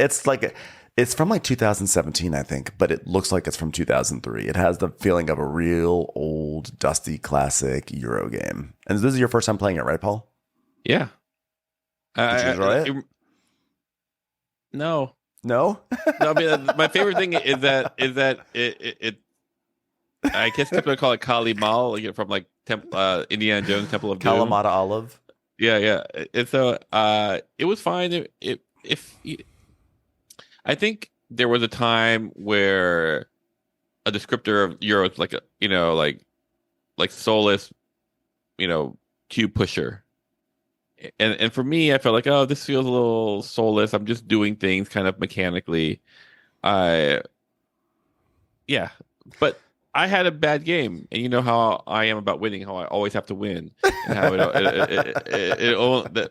and so like one of the things that Calimala does is that you put your action token on a space, and then if someone puts it on top of your space, they get the actions, and you get the actions. And for whatever reason, And then because I but that didn't know, compounds as another person puts on, then they get actions, and then the next person gets actions, and then you get your actions again. So you're getting like free actions out of this game. so what I found is like I was in a position where the things that I was going for wasn't what everyone else was going for. So I just wanted to go like, no one's helping me out. Like Yep. I felt like basically everyone It's almost like you're had me playing 21 Moon trying to start yeah, companies. sure. Like I felt like everyone had 25 actions and I had 15 like Yeah, that over the happens with game. the game. Yeah. And I go like Yeah. and so in that way, like I maybe it's more interesting if I knew that and then you wind up like finding a way to pivot and so you Yeah. change your strategy. But like you're actually kind of given like some hidden scorecards at the end for the end game. So you actually can't pivot too much away from that because like your goals are slightly different than everyone else's. So like I just I didn't know how to balance. I mean at midnight I didn't know how to balance Yeah. that novelness. Well, the thing is that I think what the game wants you to do is it wants you to look at what other people are doing, and it wants you to anticipate where other people may go. And then if you go there, a la Hansa Teutonica, Mm-hmm. you will get the benefit of that because Sure. then they need those actions, and your piece will be there, and they're going to put their piece on top of your piece. You get all these bonus actions, you get all this stuff out of it. And I think with these scoring cards, this is sort of game like Chua, where like you have a hidden scoring card, but it applies to everyone. So if I see, Paul, that you are trying to get an area majority in this one area, it might tell me, oh, he may know something that I don't know, so I should go for that area. So the game actually wants you to look at other people and understand what they're doing and follow them, which I think is really cool. And you do get that fun vibe of like, oh my God, someone put their piece on top of mine, so I get a free action. Like that's always so fun. And when I actually own this game, and when I first got it, like, I loved it. It was really, really fun, like the free actions and stuff. And I've always been bad at it because I always would do what you did, which is that I would always sort of go where no one else really needed or cared. And so I wouldn't get a lot of the free actions, and I'd always trail behind. I found that like playing it this time around, it had been a little bit, and it still is a fun game. And I figured it out. I put my pieces where they needed to be, and I wound up winning the game, and it was really good. But I did find, I was like, I've always enjoyed Calimala, but maybe I've reached the end of my Calimala. Like maybe like that window is closed or something. I think it might. I have too many games in my home, and I have to start clearing them out. And I think I may get rid of Calimala. It's a fun game. I don't know if I need to own it. I think that's what that play showed me. It was a nice time. It was 1 hour, but it was sort of an unremarkable hour. I felt like there was banter, but it wasn't like huge banter. It wasn't like when I rediscovered franchise and I was like, wait a second, this game is so fun. It actually creates all this really fun above the ground stuff. I think Calimala is a nice game, and a new edition's coming out, and it looks beautiful, but I was actually surprised that I wound up having sort of a meh response to it this time. It's because in the past I've always really enjoyed it. I was actually sad about it. It's a sad night for me, huh? It's tough. It's so tough. much sadness. But like that's the hero's journey. I mean, it's not the hero's journey, but I'm not saying you're a hero, but like there are a lot of indicators. When you podcasted for so many hours and driven on so many highways, and then you go and you seek out the gentle embrace of a Euro that you once loved, and you realize that embrace doesn't embrace you in the same way. Like it's hard. It's tough. Yeah, but I was left a little cold with Calimala this time, and I was kind of bummed about that. I was bummed. I don't know. I can see when you say that it reminds you of 2003. I can see I even resist saying old fashioned about it, but like I can see how like oh it's a little um of a different age. It's not Avalon Hill Right. different age, but like it's a different age of Euro. But I mean, but that was always actually one of its appeals. I don't know. Maybe there's something. Maybe we played it too late at night. I know this is a weird thing to Yeah. say, but like my memories of playing Calimala, I played at 3, 4, and 5 players before, and Mhm. especially at 5 players. 5 players is very chaotic, but my memory of it was always that there was always a lot of like laughing around the table, like go like a lot of um campaigning, go to this spot, go to this spot, come here, whatever. And like Oh, there there was was a lot of definitely like, none of that happening. and someone puts a piece down and you go, oh yes, yes. And there's like excitement, the way that Catan generates excitement when someone rolls Oh a yeah, dice. And it was nope, maybe it none was of all of that. us. Maybe we were just tired. It just felt Yeah, it felt a little lifeless, right? yeah. Well, to me, but then maybe that happened when we transitioned to the next game because I really felt that. So the last game of the night, we started playing at like 1 in the morning, was Forrest Shuffle. I had never played Forrest Shuffle before. Forrest Neither have I. Shuffle is by Kosh. The designer name is Kosh.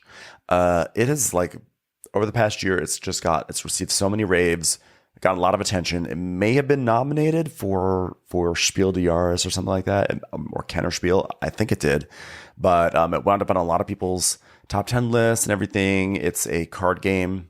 Do you want to describe what it is, Paul? Sure. Like you are basically creating your forest. Mm-hmm. Uh you'll get handed a bunch of cards and you'll play cards. Cards you either draw two cards or you play a card and pay its cost in cards. Yeah. There are a number of trees, like different types of trees, and each tree has its own kind of special power when you play it. Sometimes it'll be points, sometimes it'll be draw a card, blah blah blah blah. And then top, bottom, left, right, you can add various animals Mm-hmm. to your tree, and all these animals gives you either powers and or scoring conditions. Yeah. There is some set collection if you choose to go that route. There is some, uh, like, no, I guess it's all sets collection if you think or just point straight out, right? Like Right. collecting. Oh, I take it back. There's some things where you also have a cave where some animals will like allow you to dump your cards into the cave or dump a bunch of cards into the cave. All great, and like Wingspan, like Windmill Valley, I feel like it looks very accessible. Like Mm-hmm. it has that feel where you go, especially if you're like I just imagine as a kid, you go, I want to play that. Mm-hmm. Like it's very colorful. It has all these forests in its animals, and it feels like artwork tonally very fun. Mm-hmm. At 1:30 or where we started, for some reason, like I didn't really know the card set. I didn't know exactly what to expect. So I spent a lot of time kind of figuring out Douglas Fern. Is this going to be a good card to play? Is it not going to be a good card to play? Here's a birch. Do anyone have birches? Like a cypress? There's a lot of I talk. didn't know. Does anyone have beach trees? Anyone have a beach Yeah, tree? yeah. Does anyone have a butterfly? and so and there is fun in that. However, like Jordan and Matt apparently had played it together, and they were playing to win. And there was this point where like you just watch someone do more and more combos, and you're going like, but all I have is a tree. And I'm like, I can't. well, I was like, okay, so I was really excited to play this game. When Matt pulled it out, I was like, oh yeah, I've wanted to play this game. I've heard so much about it, so I was really excited to play it. And as we started to play it, I was like, huh, okay, huh, all right. And I felt like a lot of the game was like this.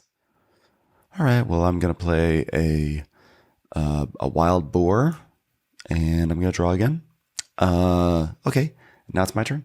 Okay, I'm gonna draw 2 cards. Great. It was just like a quiet game.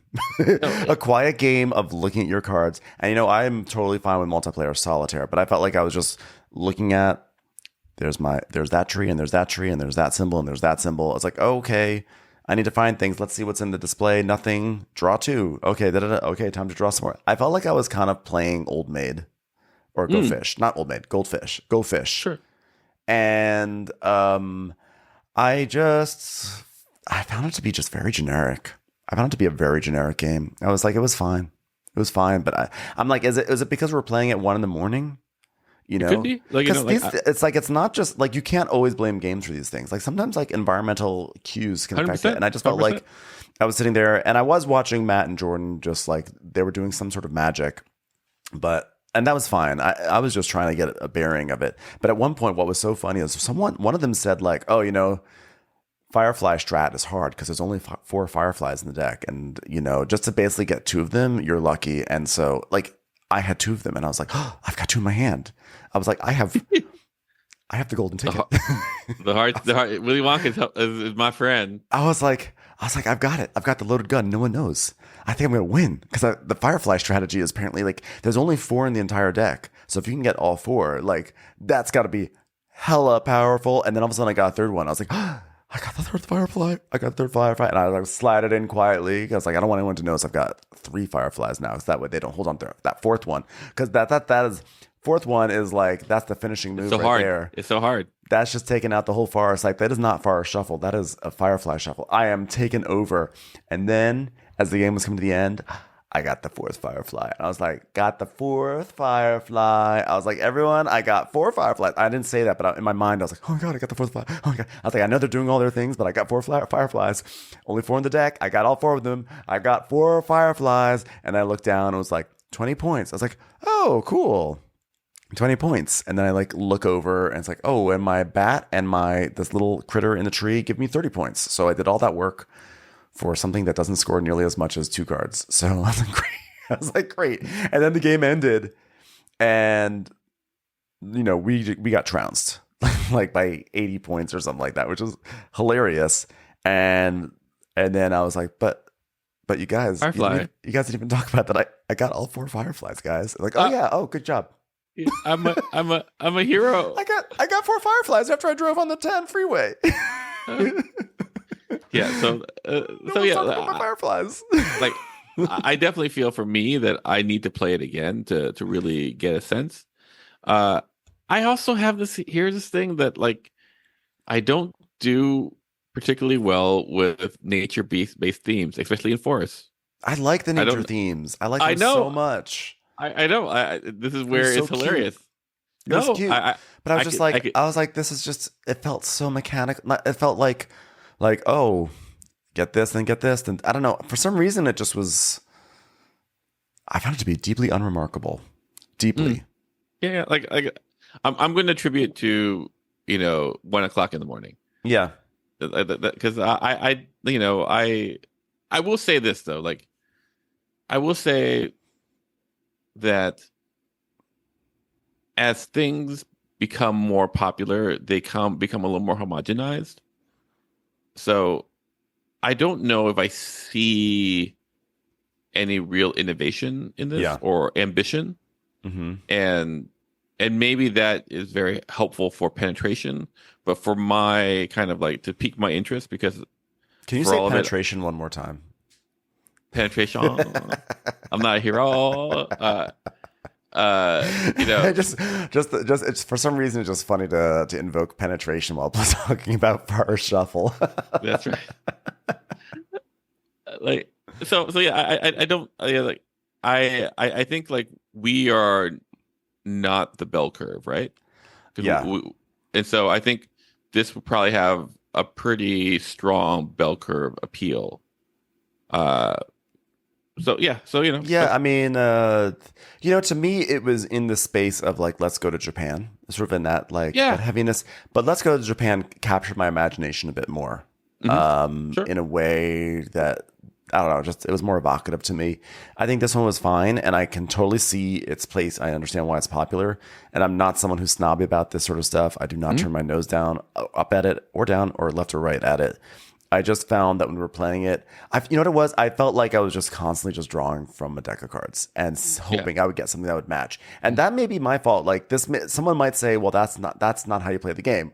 What you do is you get what you're given and then try to make it work, which is what I often say to people about Terraforming Mars or other games where it's like, Wingspan or whatever. You like the fun of these games is you get lemons and you try to make lemonade, but this one in particular really felt like I was just drawing cards. And then finally I was like, okay, now I have cards. And then I don't know, like you got 4 fireflies. I got fireflies. Here's my what you call it, my problem. Oh, well, not in the fireflies. Like there's a card, the oak, that basically goes like, hey, get 10 points if you have all 8 trees.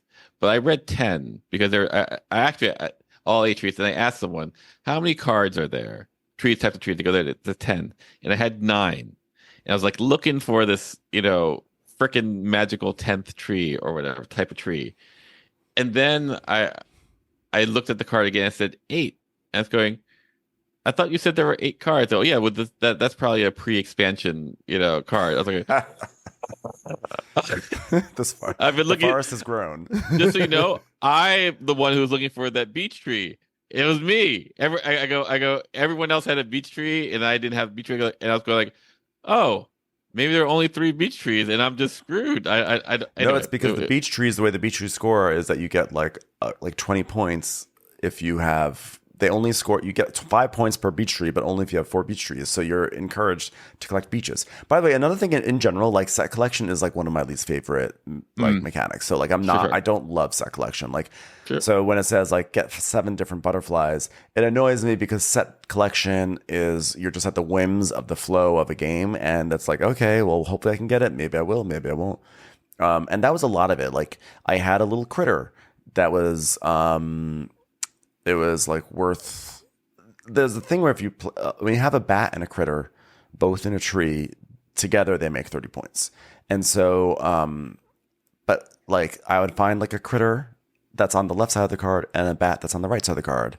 But then if you have a critter on the left, then if you have a critter on the left, if you tuck that into your tree, you're going to cover up the bat that goes with it. So you have a critter on the left side of your tree. So now you need a bat that's on the right side of the card that you can tuck on the other side of the tree. And I kept on finding bats that were on the left. So I kept finding all these like bats that didn't work with my critter or critters that didn't like it. And it was like I kept on drawing and then one would show up and someone would just take it before it even got to me. And it was just driving me nuts. The freaking bats and the critters. I had so many left-handed bats and it was just, oh my God. I was literally losing my mind over those bats and the critters. I mean, thank God for those fireflies. If I didn't get those fireflies, I would have lost all faith in humanity. But like, there you go. It was a rough game for me. I didn't care that I lost. I just cared that all I was doing was drawing cards and hoping for the best. It was just like, okay, sure, this is what we're playing.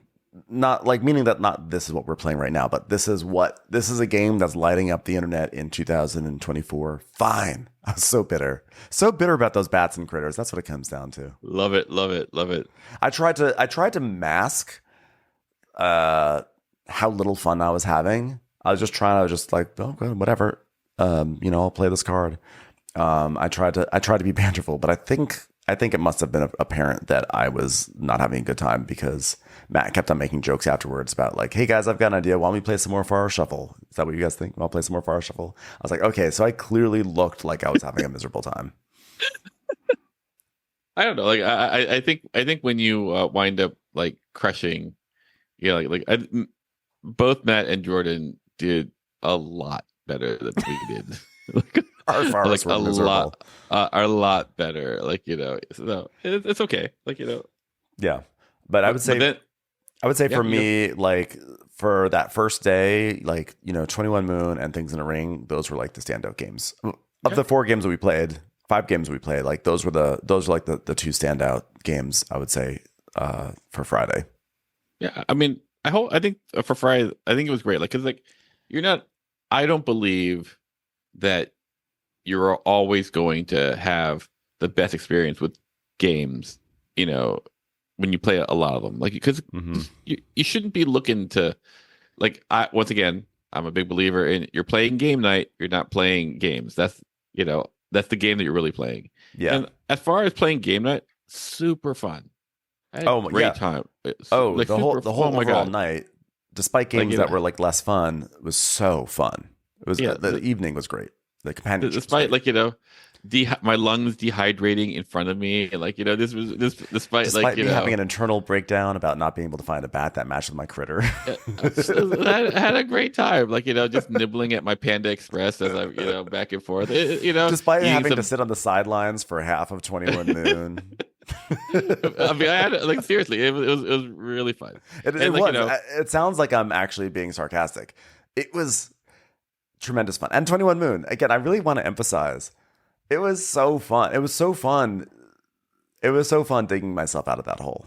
Yeah, I really don't want to sound like I'm down on that game. That game was really fun. So then the next morning we wake up 8 in the morning. We're like, we're gonna do it because it's TI4 day. This is it, the big day. This is the blockbuster day.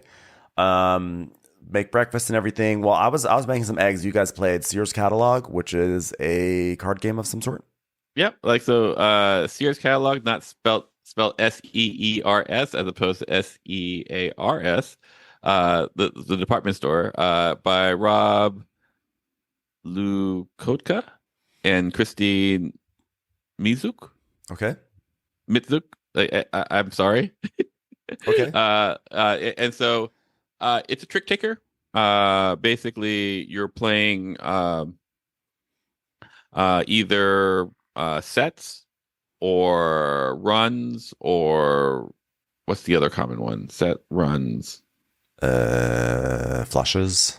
I don't know if that's set. You're doing something with cards. Yeah, three things with cards. Anyway,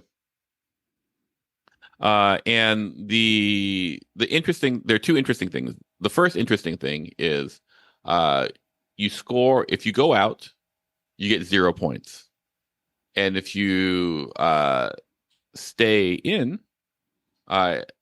you get a negative point for each card in your hand, and you get the card value plus to your lowest card. So if someone went out, they get 0 points, and if I had like a 2, 3, and 5 in my hand, that would be -1, because like the 2, I get 2 positive points and 3 negative points. Ideally, what you want to end up is with a 13. So that 1 13 in your hand, so that would be a positive 12 points. Singles is the other one. And I think that's very interesting. So you're not you're not trying to get out, and you are, but you're trying to keep cards in your hand. But might not be as easy as you think, and it leads to potential disaster. Okay. The other thing is you're also dealt everyone's dealt a wild card, but the more interesting thing is you are dealt 2 kind of like magic cards that do special things. So everyone has different type of magic cards. Like, for example, one card says this can be added to at the beginning or end of any run. So like it's a wild 13 or 14 or whatever, blah, blah, blah. So, and everyone has a very unique one, and they're given out randomly. So in the combination of all the stuff you're just playing, you're trying to achieve it. It was very straightforward, very simple. Got to what it was really quick. Yeah. Yeah, totally. It was totally fun. I would play it again instantly. Okay. So that's a nice experience with Seers Catalogue. Yeah, that being said, I would have preferred, I think, if it was the Seers Catalog, like the department store. Just because someone, that's a bold ass shit for someone to make a card game, a trick taker called Seers Catalog, and see what I'm just very interested to see what they did. I was less interested in this little magic thing. It worked out great, but anyway. So yeah, I would love an actual game on the Seers Catalog. see what they have. And then after breakfast, so then Matt was like, look guys, he made a pitch. He was like, look, I know we're all here to play TI4, or that's scheduled, but I think it would be better if we tabled that and instead played a larger variety of games, since TI4, even with 4 players, will probably take half, if not the whole day. And so we're like, you know what, that's fair. And because everyone brought their libraries to everyone brought giant libraries giant, like, I brought 2 bags of games. And by the way, by Saturday morning, I hadn't even touched anything in my bags. So I was like, you know what? Like, I was really excited to play a TI4, but I was hoping to maybe touch a single game in my collection over the weekend. So I was like, we should probably do this. I was like, we all have so many games. We should probably do this. So what we did was we played Railways of the Lost Atlas because Matt had never played it before. You and I are huge fans of it. Jordan's also a fan of it. Won't get into. Obviously, we love the game. We have a whole episode where we talk about it. There was something very notable that happened, which is that Paul came screaming out the gates. He had two companies early on that he was able to make a big corporation with, and Paul was really doing exceptionally well and had massive tempo on everything. But he was doing a really good. You were doing a really good early game thing. Like getting lots of money, but then by the time we started getting deep into the rusting, the train rush, your company was really running out of money, and it was vulnerable. It was very vulnerable. Yeah, and you were facing a situation where you were going to have to withhold for a few turns, in order to be able to afford a very like very the most expensive train. Yeah, and in that moment, because of things that had happened, I had to divest out of your company a little bit beforehand. And so when I divested, Jordan bought the share that I had divested. So Jordan had 2 shares of your company, and you were trying to figure out what to do with your company. And I just blurted out, well, you could also just dump it on Jordan. When you say things like that at a game table, they don't always land so well with the target of them, and there's a villainous tone to it. Tone that I have to work on. Because honestly, I wasn't doing it to be like, screw over Jordan. I was doing it because like the drama of it all. Like I get so excited by dramatic moments in games. It's like, oh my God, or you could do that. You could dump a company. Craziness could happen. Oh my goodness. And I was like excited by this craziness. But what it reads as is, hey, fuck over Jordan. Both could be true. Both could be true. It came from a place of drama, but yep. I don't know. I can pretty much guarantee that it is 100% not how it was taken. And so you, of course, did just that. You dumped your company on, on Jordan. He was not a happy camper. No, but it turns out he didn't have to deal with it. No, because then I took over the company. Because you're a hero, Ben. I took over so Jordan was stuck with the company, and at that point he was then going through the various emotions of grief. It's like the stages of grief. That's right. Stages of grief, which is like, well, why am I even playing? Or okay, well, I might as well just bankrupt myself now and end it all for us, because like, why prolong this game? We should just end it now. Blah blah blah. Might I say, no one is judging, because we all go through this. The moment, like did you not just hear my Forrest Shuffle story? Yes. Yeah. Like this is the part. Like you get hit with a train. At first, you're like you go like, oh, I'm angry. You deny. You bargain. You get depressed, and then you just accept. Maybe not in that order, but but sometimes you accept first, and then you get angry. It's a train shuffle of emotions there. Or you have all the emotions all at once. And so so he was none too happy about it. And but luckily for him, my desire to constantly screw up my own game took over. And so the company got dumped on him, but then I did a hostile takeover of this alien company thinking I could do something with it, which I couldn't.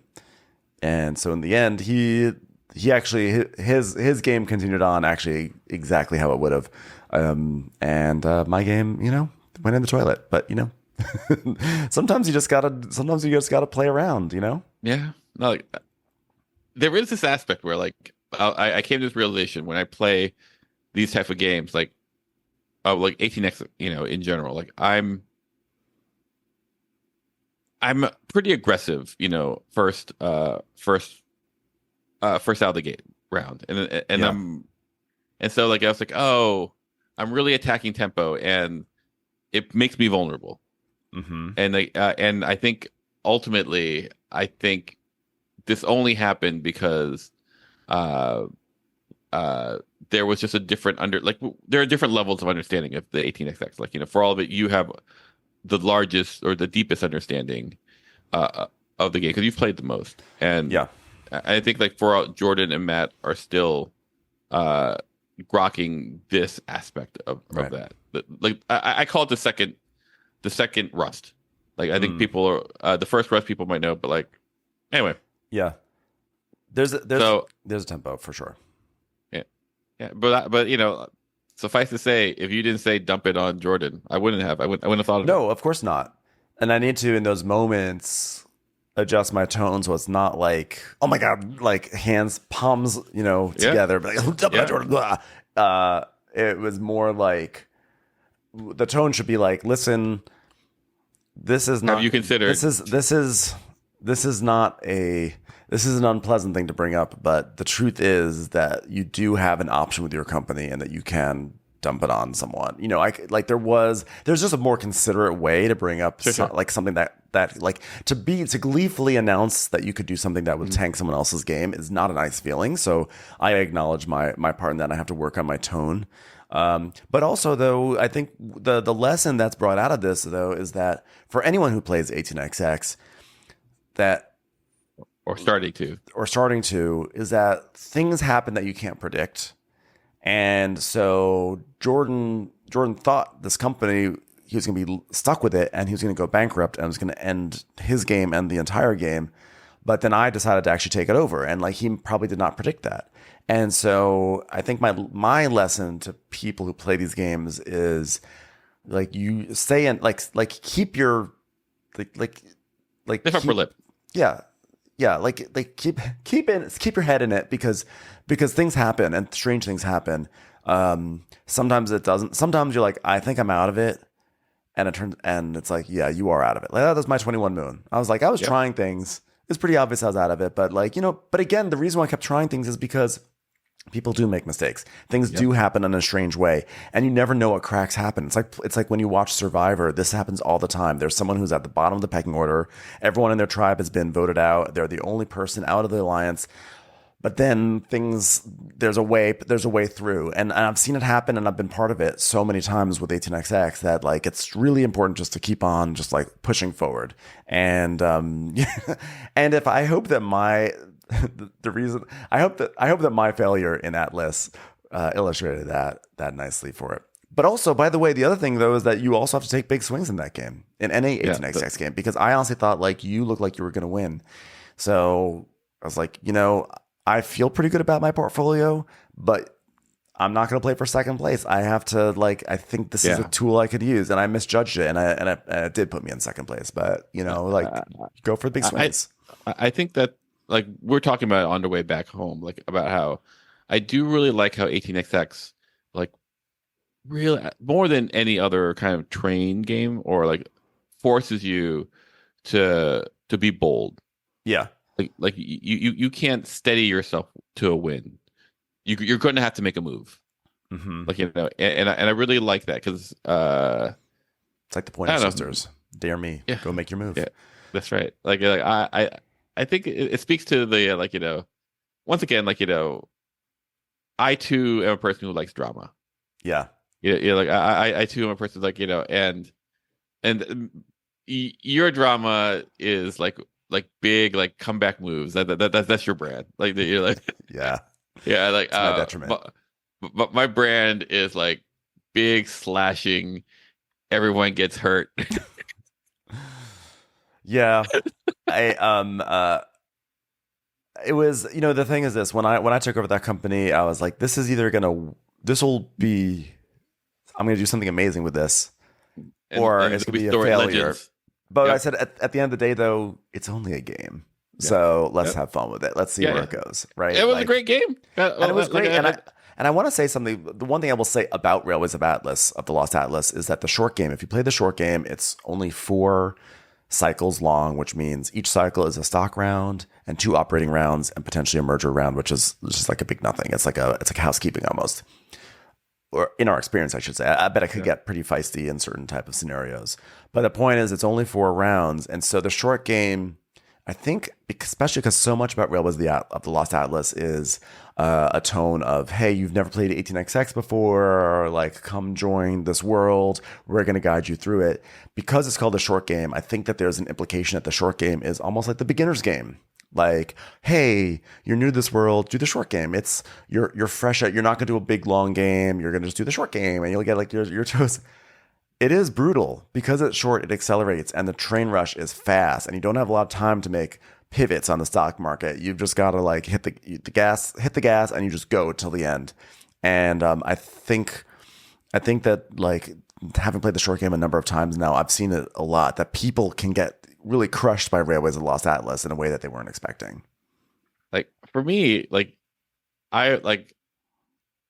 I feel that Railways of the Lost Atlas really gets to it real quick. And every time you say the short game takes between 3 and 4 hours, I go, that's not true. It's a short game. How could it take 4 hours? It's a short game. It's in the name. It's short. Like it's maybe an hour and a half too. And I keep on forgetting that like when we have check time out, it is 3 to 4 hours. And I go like, oh, I'm so invested in every single thing. There's no mental downtime where like, oh, I'm waiting out, for like I'm always in it. And so I really like that about the game. Yeah. It's a great game. Everyone go listen to the review of it we did a few weeks ago, because like it's going to be my game to beat for 2024. I'm just going to say that right now. Not even Windmill Valley, I can imagine, can come close to Railways of the Lost Atlas. Then so after Atlas, yep. It was a little tense. It was a little tense at the table. I'm just going to say it right now. Matt did fine, but he was a little bit out of. It was more like he had sort of like reached his end game state while we were still doing a lot of stuff. So he was like waiting. He was waiting, I think, for us. But he seemed to really enjoy it. I think Jordan had just been dumped upon, and even though it was taken from him, like even though it was temporary, I think that it was I think he had his own shame about like he was stabbed. He got like I think he got his own shame because he made a comment where it goes like, oh, this happens once, and then you should never let it happen to you again. And I think he tripped over himself. So I felt like like in his mind he played poorly because he allowed himself to be able. Which he didn't. He didn't play poorly at all. There was no way to anticipate that when he took that extra share that was going to be used against him. It seemed like a very smart move at the time, but then as it turns out, like things changed. This is what happened. And by the way, getting a company dumped on you is like, that is not a once, you do it once and never again. Oh, it happens. It just happens all the time. But anyway, there still was like a little tension. So we're like, let's do a palate cleanser, a light game. So we decided to play Hollywood 1947 by Travis Hancock. This is part of, I think it's called the Dark Cities series. We had talked about Tortuga, 16 whatever, or like a few months ago. It's in that line of games, or like Salem or Bristol. They all have dates that I can never remember, but they're sort of social deduction-y kind of games. But Hollywood 1947 is definitely social deduction. Basically, it is Hollywood in 1947, and we are making movies together as a table, and we are trying to make very patriotic American movies. But some of us or some people are communists. Are secret communists, and they are trying to insert a communist agenda to these movies. They're trying to make like communist propaganda, while some of us are trying to do patriotic, propaganda. And then there's someone in most player counts who is a rising star, and the rising star just wants to use both parties against each other so that way they can rise up. And so the way the game works is it's very similar to a Secret Hitler or an Avalon. That there's going to be a movie that's made, and everyone throws in cards into a pile that's going to determine if it's like what the messaging is going to be, patriotic or communist. And then it all shakes out, and depending on are there more communist symbols or more patriotic symbols, that's what that movie is. It's like, this is a patriotic movie, and if there are 4 patriotic movies that get made, the patriotic Americans win. If there's 4 communist movies that get made, like communists win. And if it's like 3 and 3, Communist American, thank you. And if it's like a tie, if it winds up being a tie in a specific sort of way, the rising star wins. But there's funkiness too. It's because like you can't contribute to the movie unless the die in front of you shows a star, because we all have a 4-sided star die that has 2 stars and 2 blanks. So we at different times we're rolling dice, and If your die has a star, you can contribute to the movie. But if it doesn't, then you have to maybe use some of the game's manipulations to get that star, et cetera, et cetera, et cetera. What did you think about this wacky little social deduction game about making movies? I mean, I thought, when you pitched it before, like, I'm a person who always am going to play a social deduction game because that's where I feel the gamings that I like happen, like this type of gaming. I feel like getting a good, like, perfect social deduction game running so that it's balanced and it feels fun and blah blah. It's harder than it looks, and I think you should always support that. So when you pitch it to me, I go like, I have no idea. I'm not even gonna try to understand it from your description of the rules. I'm just gonna play it, and the experience will tell me what it is because it lives all above ground, above board. Sorry, and I thought it worked. Yeah, it worked really well. Yeah, it was shocking because when you describe the rules of like, oh, everyone, it's like what? I can't contribute unless like. I'm at the mercy of a die roll about whether or not I can contribute to the social deduction. And then there's a thing of like, oh, and before the movie's made, draw a card from the top of the deck and shuffle it in and then discard a card. You're like, what? Like, what is this? Is just going to be chaos, And exactly. And it's like, how is this going to work? But what it turns out is another aspect of it is that everyone gets a job on the movie. So you might be a director or an actor or an editor. And if you have a job, you control some of these random elements. So like if you were the composer, which you were for a while, you were able to control like I was able to add a card from the deck, a random card. Right. So instead of top decking it, the composer actually chooses the card that goes into it. And if you're the editor, you have a certain amount of control over the card that gets discarded. And if you're an actor and actress, you get to draw more cards into your hand. And so what happens is that what seems like a really random, chaotic thing is still it is chaotic, but there's more control than you would think. Mm-hmm. And this game, I was surprised at how quickly it went from like, okay, so we do this, to then like outright accusations, like I'm a patriot, you're a communist, And it was hilarious. It was. I had a lot of fun. Yeah, I thought that like the way the roles work out, like if you ever play a game called Citadels, it's a little bit like that. So each person has their own role, and like you get dealt, and you can switch up the roles. Blah blah blah blah. It doesn't matter. So I think if you've played Citadels and Hitler, you can see the secret Hitler, not actual Hitler. You can see how they've melded it. I think it's really cute. It's really fun. It doesn't overstay. Yeah, I thought and what I liked about it, what I thought was surprising, was that I had some really interesting choices I had to make every round. Not just in terms of deduction, but how I was using the tools that I had. So on your turn, before you make this movie, you can either do your job, which is if you're like an actor, you draw 2 cards and discard 2 cards, let's say.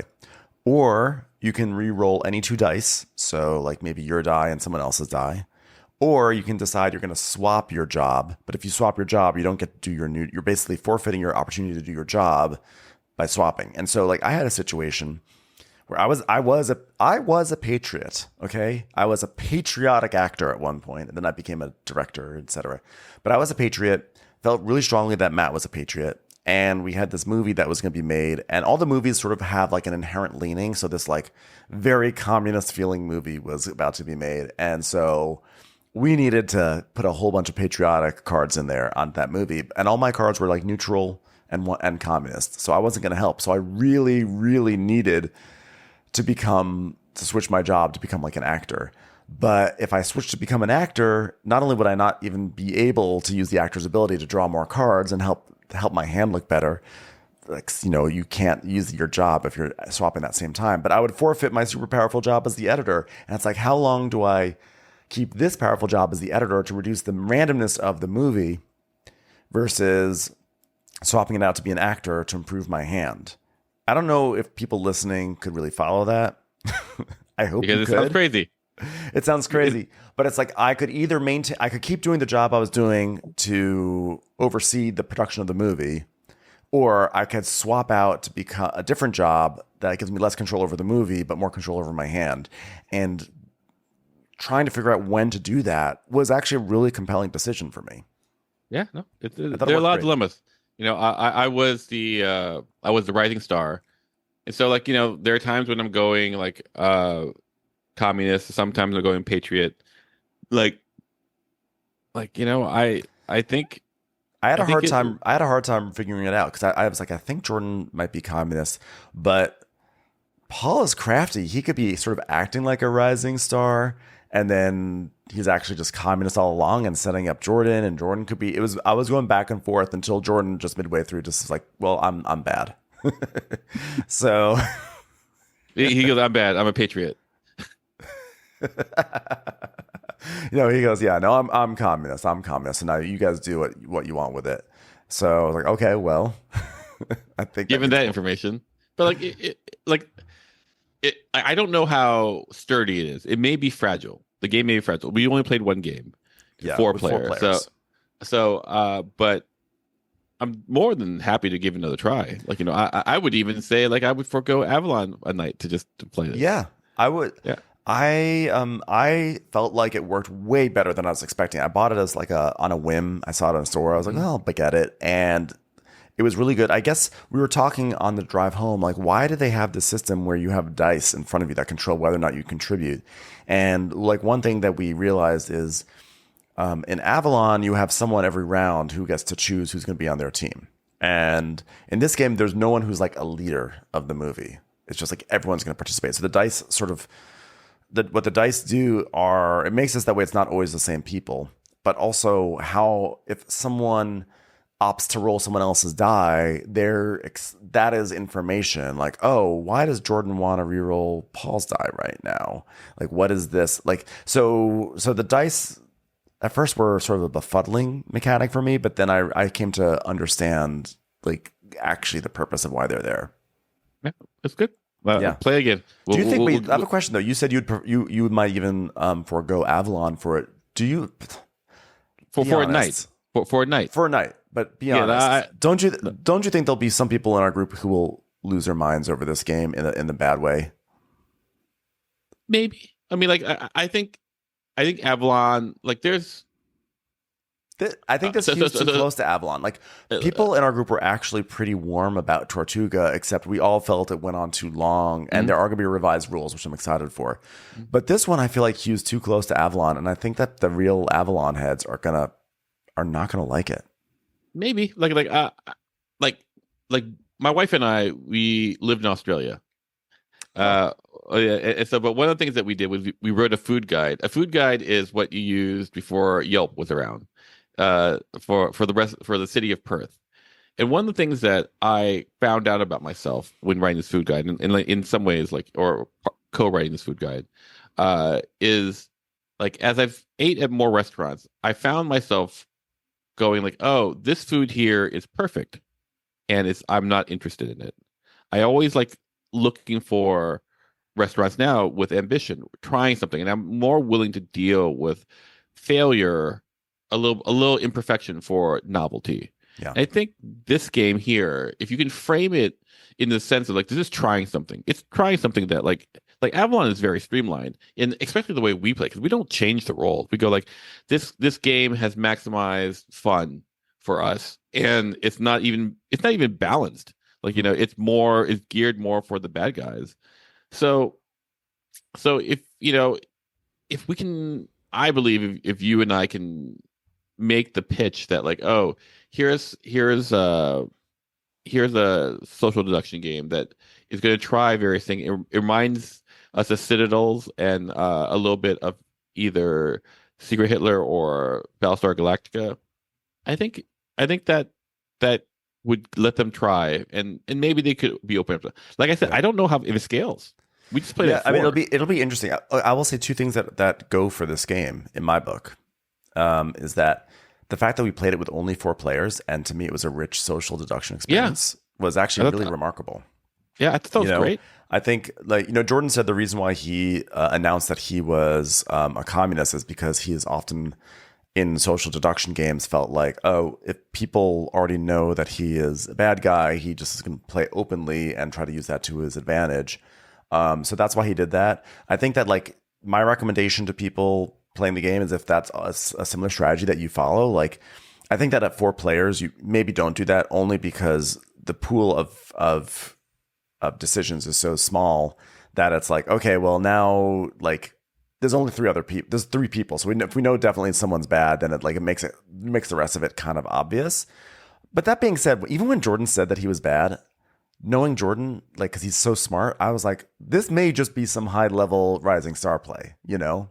Yeah, sure, sure. So I was like, even when he played it openly, I wasn't actually fully convinced he was really a full on communist. But the other thing that's going for this game is that the theme is so rich. I think that's actually a really important thing with these games and make them be really funny. Like that's why Secret Hitler, I think one of the reasons why Secret Hitler is so fun is that you have someone who is like the chancellor. They've got like a gavel or something like that. They call legislation to office. You get into the role playing, and in this game, you're given a job. Yeah. I was the actor. I kept on saying I was a patriotic actor, and then I wound up becoming a director. And I was like, well, I'm an actor director. You get into the roles, and when you're accusing someone of being a communist and being like, well, I'm a patriot.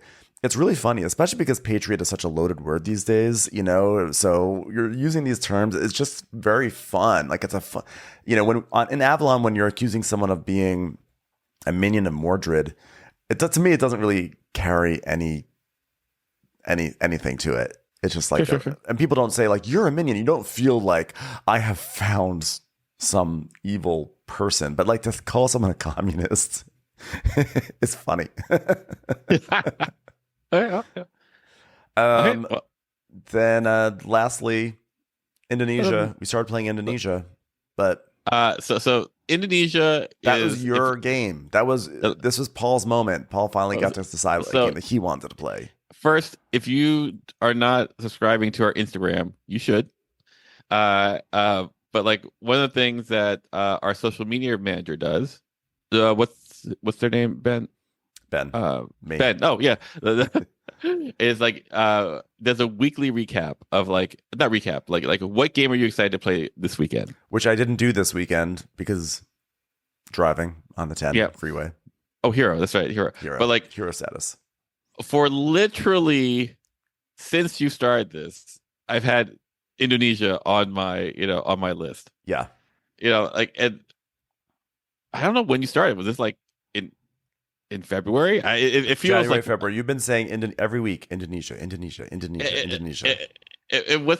What's so amazing is everyone goes, "Oh yeah, I love Indonesia. I love it." No one will play it with me. No one. I don't have a copy. I can't play it with you. I can't. I can't play with you inherently. Yeah, it's fine, but like it's sort of the running joke. And the other part of this joke is like we've played Indonesia before. It's not how old is it? It's like it's only there's a new edition coming out, and I would like to have my own copy of Indonesia so that way I could play it some more. But I'm gonna wait for the new edition to come out, and then Paul, we can play lots of Indonesia. That's right. And here's the thing: it's not even that I love Indonesia that much.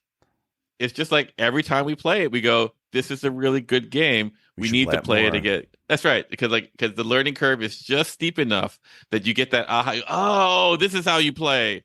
We should play like I don't even know if it's truly worth the squeeze. I just know that every time we start, we go, "Oh right, oh my god, I see how to play the game." And then a year later, we play it and you go like, "Oh right, that's yeah." And so I'm going, okay, this year I want to play this.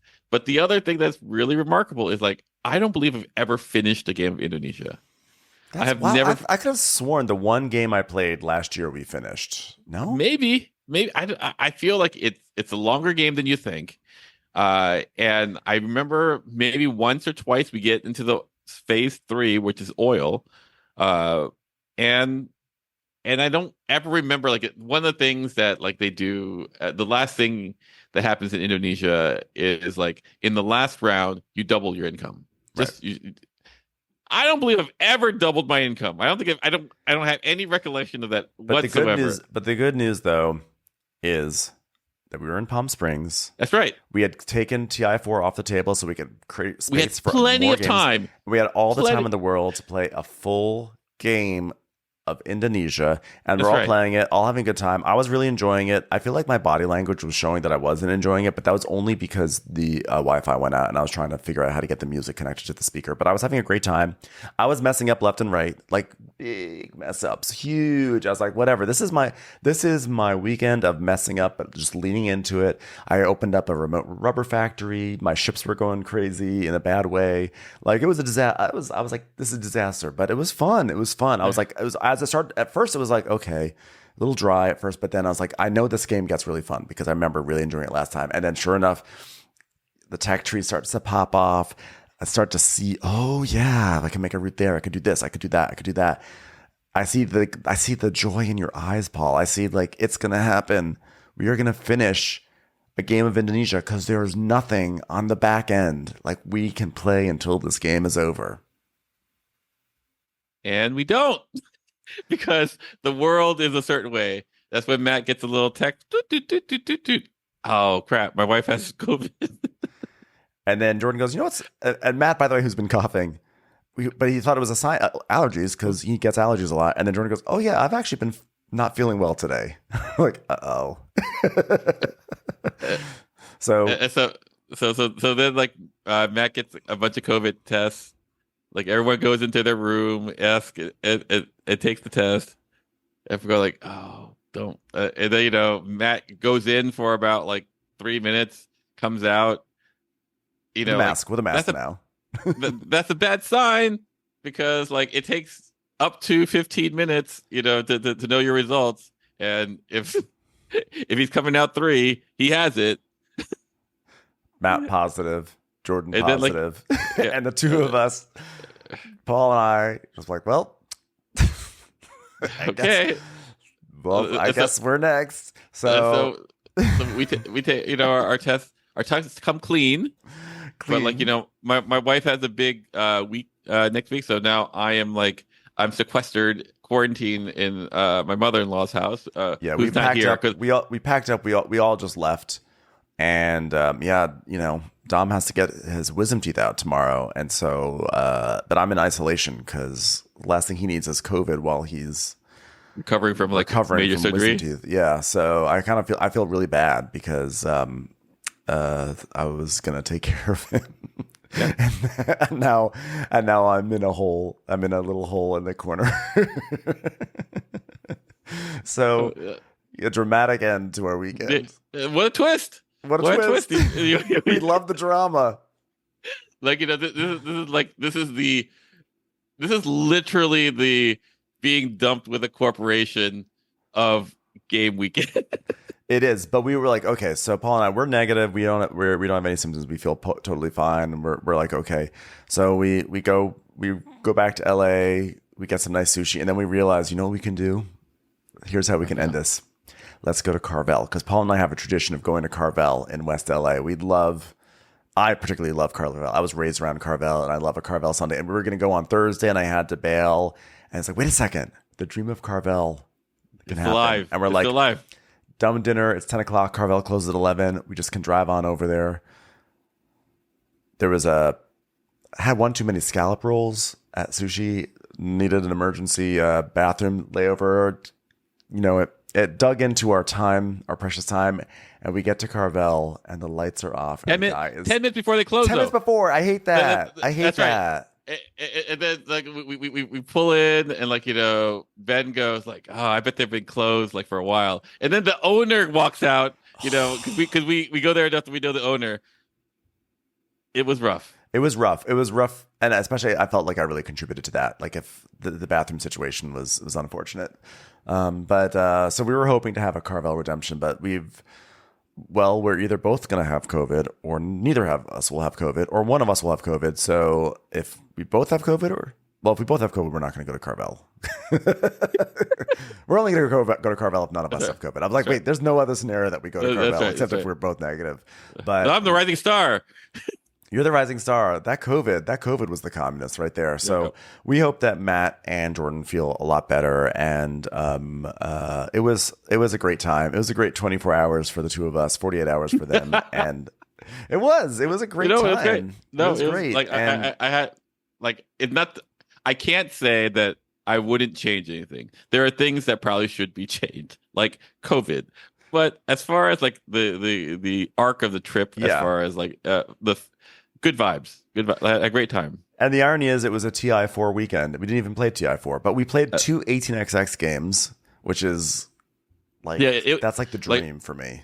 By the time that by the time that it came to me, as far as I realized that this is going to be a TI4 18xx week, because everyone was talking about. We were all talking about the games we wanted to play all week long. We're like, we'll play this, we'll play this, we'll play this. I mean, I was excited to play. I was really excited to play 18 Cuba, which I knew was never going to get to the table. And I was excited to play.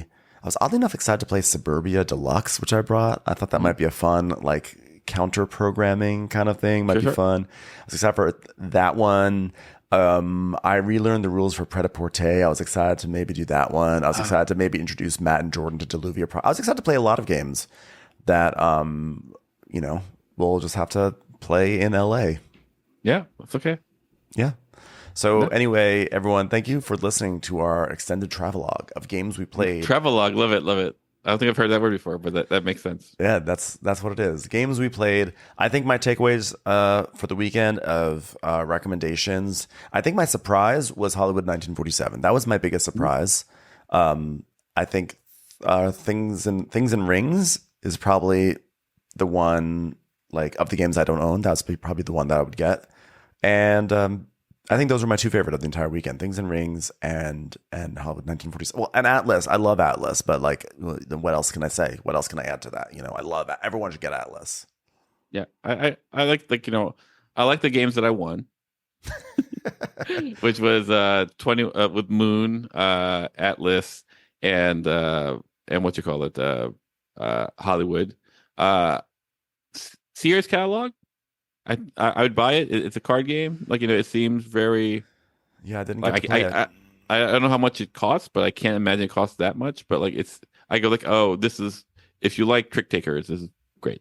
Yeah.